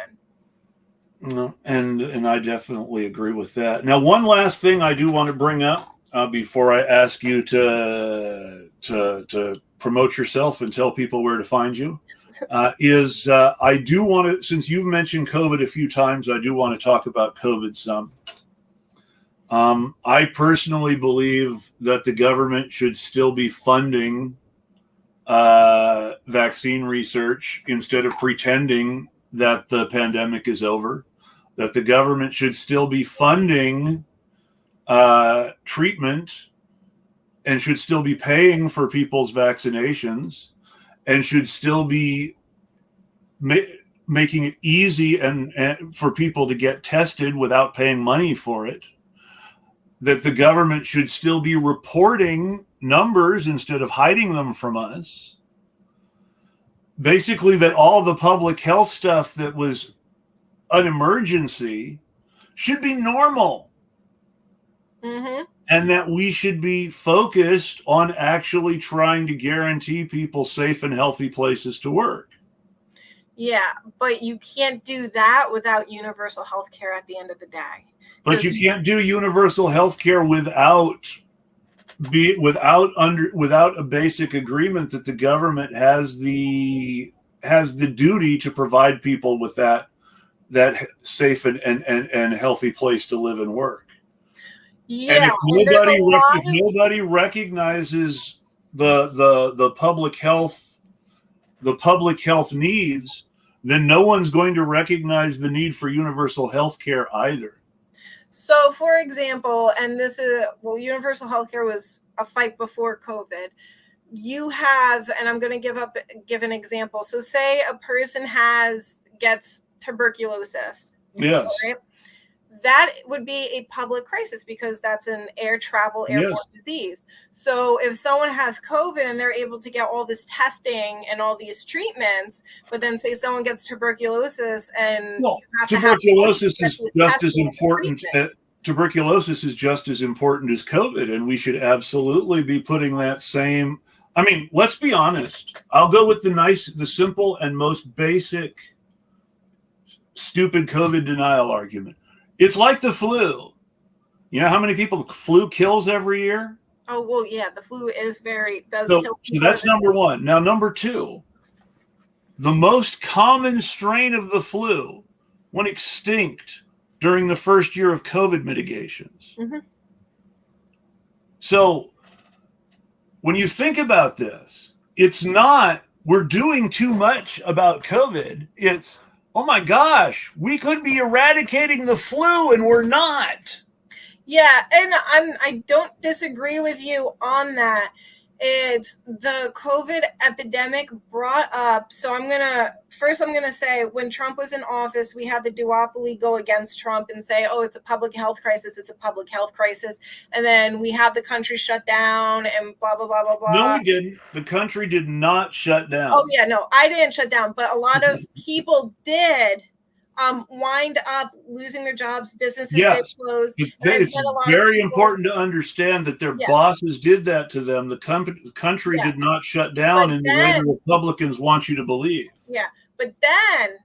Or the Democrats, for that matter. The Democrats also want you to believe the country shut down so you can give them credit for opening it up again. Yeah.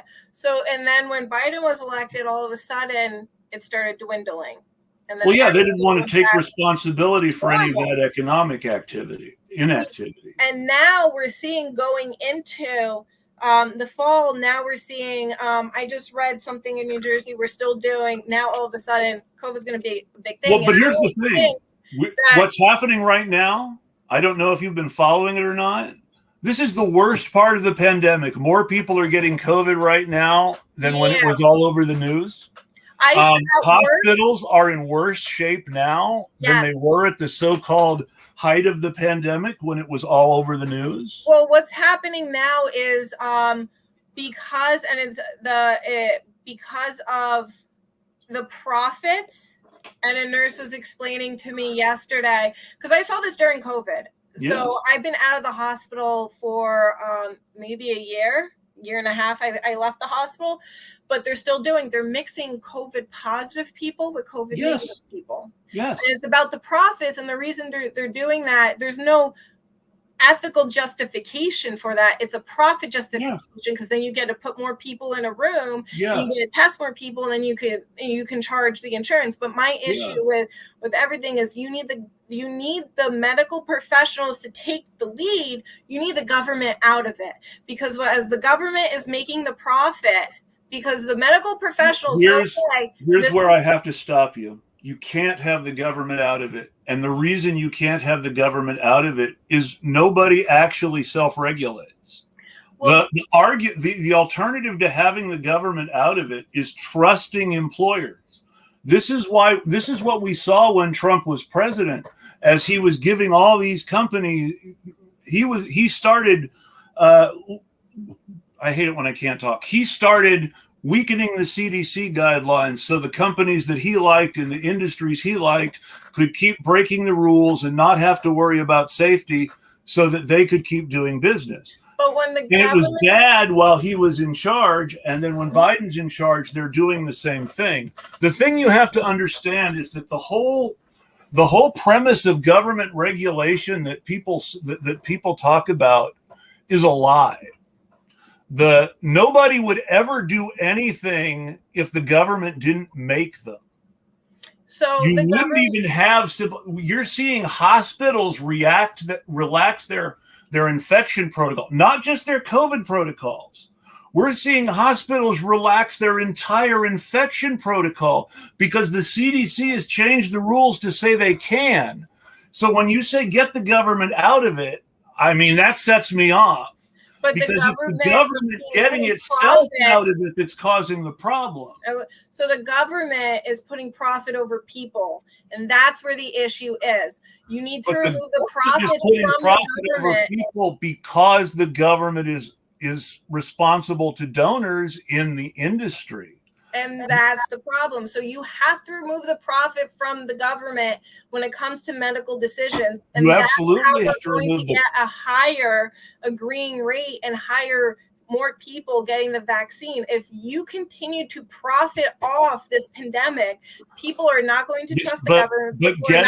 But the medical professionals. But when you get the government out of it, then only the people who are profiting from the pandemic are doing anything. And that's where we need new elected officials to come in to fix this mess. Oh, absolutely. That's the only way that we are going to see a healthy America and a unified America. Because if somebody is making $1 million off of people's deaths, you're going to be pissed off at that. And people respond on emotions, not on facts. Yes, but the people making $1 million off people's deaths are making $1 million by not providing this basic public health safety, and by getting the government to weaken the rules, we need the rules strengthened, and we need the money out of the government, but we don't want the government out of the regulation. Without regulation, you have everything we're talking about so much worse. And that's where we remove the profits. We listen to the medical professionals. And that's how, when my congressperson is not making money, people are going to believe what the medical professionals are going to say, and nobody can say, "Oh, you're being influenced by money." But that's still part of the problem. The medical professionals are making money too, and someone is going to pay, and people on both sides are going to pay the medical professionals to say what they want. That's why you had all this entire medical industry built up around COVID misinformation and making money off of all these scams.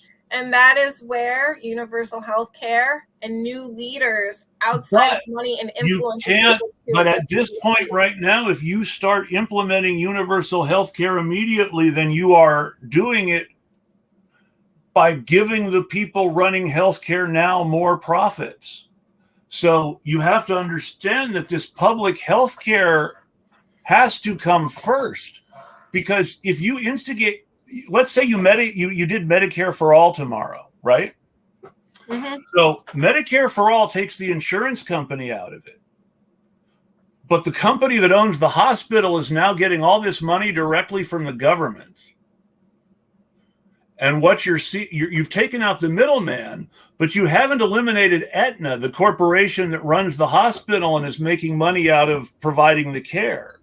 And Aetna are the people that Wall Street goes to and says, this curing people is a bad business model. But you can't focus on COVID without universal health care, because the impacts of long COVID is real. Yes,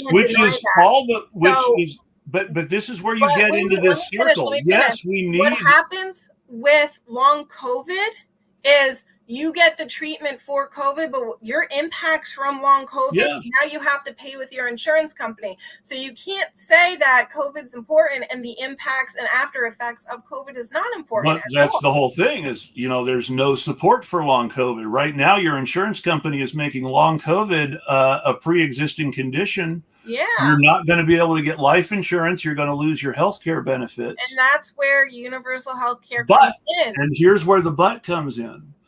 For people to be able to agree to the idea that government should be paying for health care, people have to lose the individualist idea they have, and they have to understand that healthcare is a public process and not something that happens personally between you and your doctor. That healthcare is that maintaining a healthy society requires doctors who aren't making a profit and who have your health in their interests and not making millions of dollars. So my universal health care has a lot of Howie Hawkins input into it, and he allowed me to essentially copy and paste his universal health care, because I want everybody to know I'm not attacking Medicare for all or saying that we shouldn't have universal health care, but I want people to understand what happens if we institute Medicare for all tomorrow. Right. Everybody's health care is paid for. Mm-hmm. But the people who are providing the health care are still making obscene amounts of money. And now they're making it off the government, and it's coming out of our payroll taxes. And that's where it's important to look at different policies for Medicare for all, because there's not a one size fits all. So before coming in with a judgment like that, like my policy wasn't written where, I was just, by myself and I made it all up. My policy was written by other Green Party members' inputs and these exact concerns. So it is important to understand it is community-based. It is going to make sure there's regulations, and it is going to take the perversion out of medical. But in order to tackle COVID head on, you have to remove the profits. It's the only way the citizens and the rest of the country are going. You have to remove the profits from healthcare entirely, and you have to ultimately you need to have a network of communities that talk to each other and that coordinate with each other. And it also establish if somebody is going out of line, and have independent people where you can file complaints and not worry about a backlash, where if someone is taking advantage, if someone is abusing the power, there's a third party system involved where we can do an independent research, an independent investigation without the influence. Yes. Because that's the only reason. The problem with COVID is nobody trusts the government, and the government has no reason to be trusted. Well, when you remove all these issues where the government lost that trust, that's how you support people to comply with COVID regulations. But this is the trouble, and this is where we have to be really careful about how we argue, because what the government did that made people lose trust in regulations was deregulate. Mm-hmm. We have a bunch of people complaining about how strict COVID regulations were, but the actual fact is that the problem is the CDC was weakened under both Trump and Biden, and we've seen deregulation of the public health system, not just in the case of COVID, but again, to the point where hospitals are being allowed to relax all their infection protocols. And that's a huge problem. And that's where we need new leaders to come in and really put in and it's not just one new leader. You can't do this with the president alone. You need to focus on supporting new Congress, new senators, and new even local officials, because that's how we as a team unify against this problem. Because if you leave everything as is, the death rates are only going to skyrocket and nothing's going to get better. And the division is going to grow and grow and grow. Exactly. And the problem with COVID is because of the establishment. It's the duopoly. It is the establishment, the current elected officials that it is Wall Street money.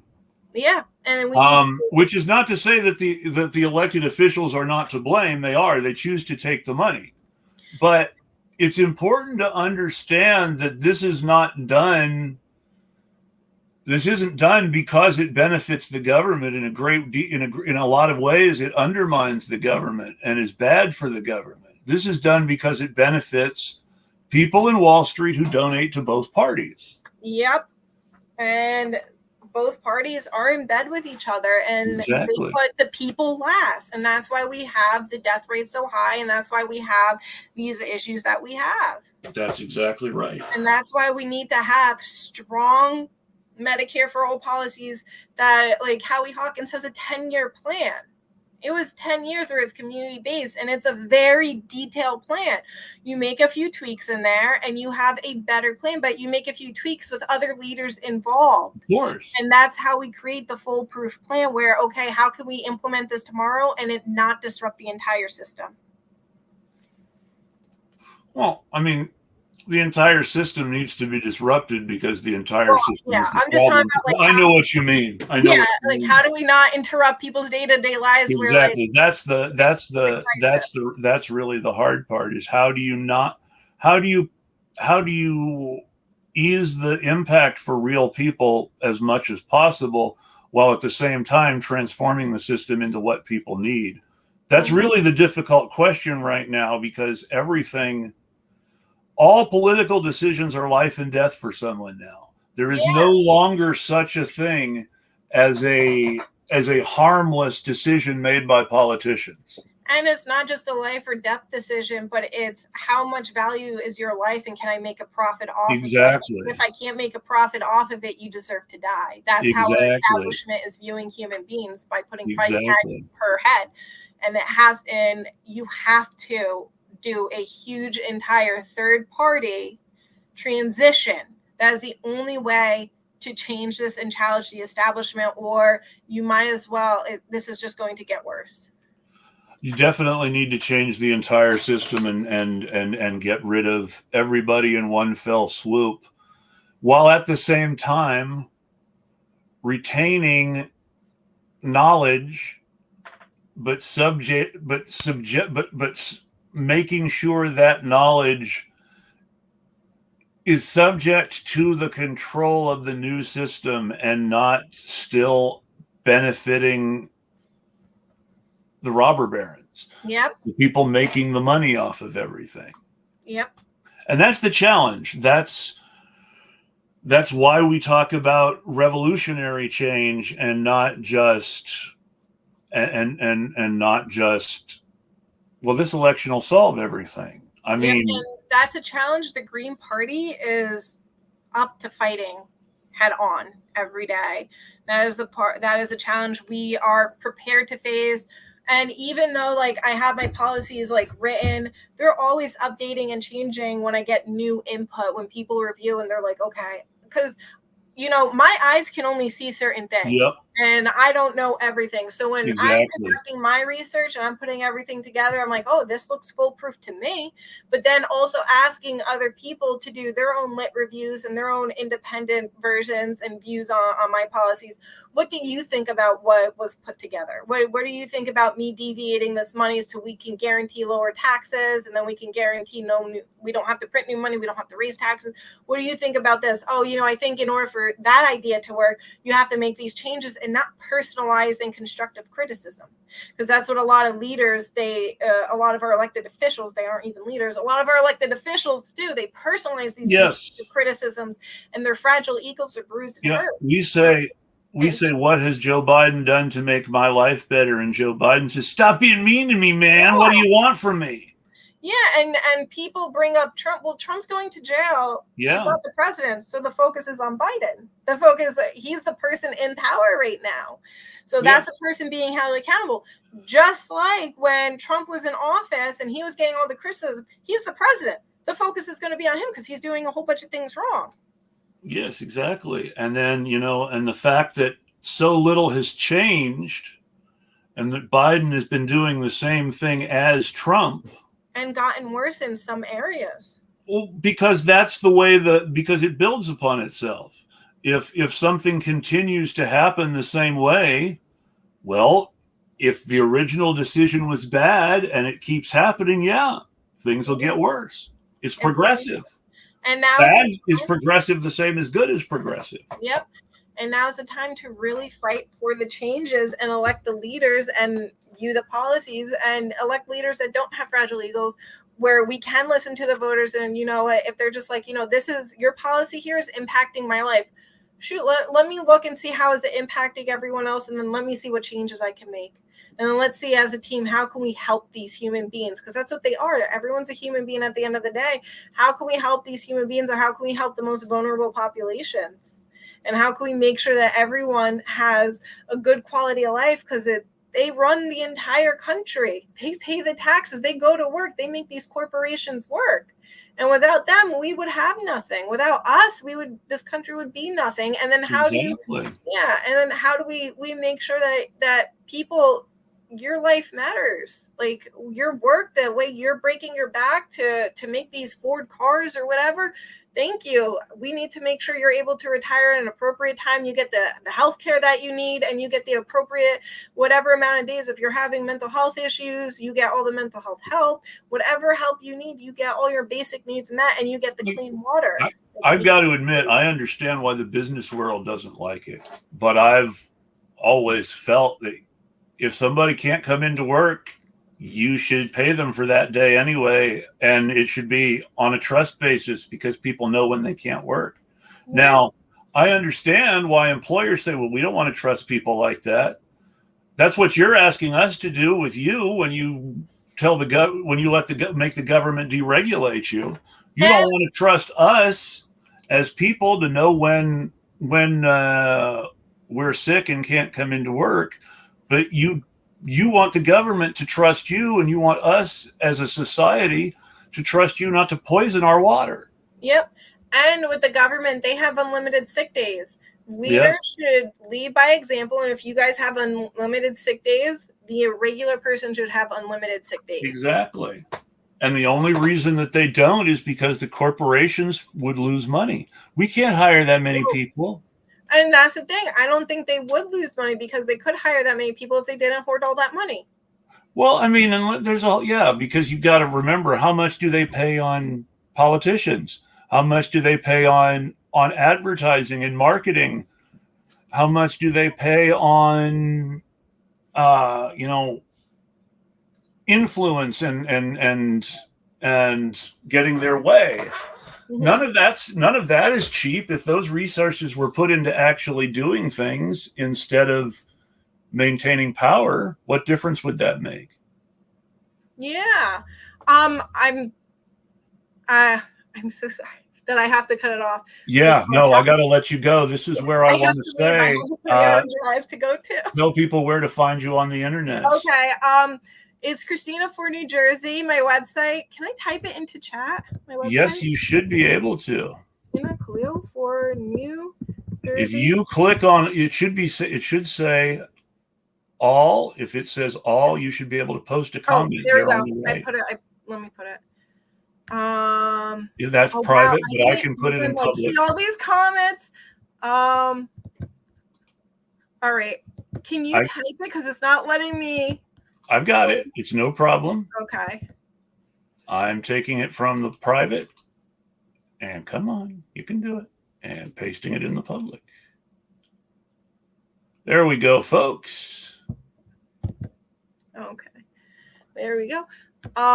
Okay. Wow, I didn't even see any of these comments. Yeah, if you look on the right, there's private chat on the bottom and comments on the top, and that's how you navigate this. You can donate to my website. We have a fundraiser coming up, and I want to stress that all the dollars that you guys are donating, the receipts will be shown if anyone asks for receipts, because, you know, that's where the money is going to: building the Green Party. It's going to hosting events, helping vet the candidates, and helping going from town to town and county to county to help educate and influence, to educate, well, actually, and influence people to sign up to Green Party. Let's be real. I want people to sign up under Green Party. So, but to educate on policy changes and how the policies are written by a group, and how the policies, because it's not a one size fits all. As time goes on, policies do change, and different needs need to be met, and we need to make sure that people are taken care of at the end of the day, and that we can keep this country running. And we do need to make sure everyone does have a safe environment to live in, and clean water and food to access. So please donate, please share. You can find all my social medias on my webpage, because they're at the bottom of my website. But if anyone has any questions, you could always shoot off to my info email. Give me like a day or two to respond, but you do get a response from a human being instead of there's no computer, because we are a tiny team. So if it takes a week to respond, please don't come for my neck, because it's a group of 4 of us right now that are just answering emails. And sometimes some of us are in school, some of us work 2 full-time jobs. So is there a place on that note, is there a place to click to volunteer on the website? Yes, you can reach out and volunteer. I have a social media team, and more help with social media is needed. And I do want to advertise. I think this is good to advertise from listening to other people's experiences in the political world. And I've shared this with all my other candidates. Not my candidates, my volunteers. I will never ask you to do something you are uncomfortable with. And if you guys do volunteer and someone is inappropriate or says anything to you that makes you uncomfortable, you are allowed to come to me. And you are heard, and it's okay for me to, and this goes again with the whole Ashton Kutcher thing, I'm okay with cutting people off, potential donors off, and us removing ourselves from a situation that you do feel uncomfortable with, because your time is very valued, and your safety is very valued, and your mental health is very important. I want to thank you for adding that, because that's actually important right now. And it's really hard sometimes to come forward about things. So it's good to know that these days. So thank you. Yeah, and I won't put your information on blast, and I will discuss privately how you want to handle it. If I need to make up a lie on why we're not working with a certain person, I will make up a lie on do whatever I have to do to protect you, because I'm very thankful that you guys are volunteering and helping out or donating. And on that note, I want to thank you very much for making the show this weekend. I really appreciate it. I wish you the best of luck on your plans afterward, and I hope I'll cross my fingers for a public announcement later today. I know. And we'll see what happens. Everything works out. Good luck, and I do support you against Menendez, and I hope everything works out for the best there. Thank you so much. And folks, if you're in New Jersey and you're still involved in elections, then you could do worse than support Christina. Yes. I want to thank everybody for their time, and I hope you all have a great weekend. And remember, we'll tweet at you. Yes, thank you, everybody.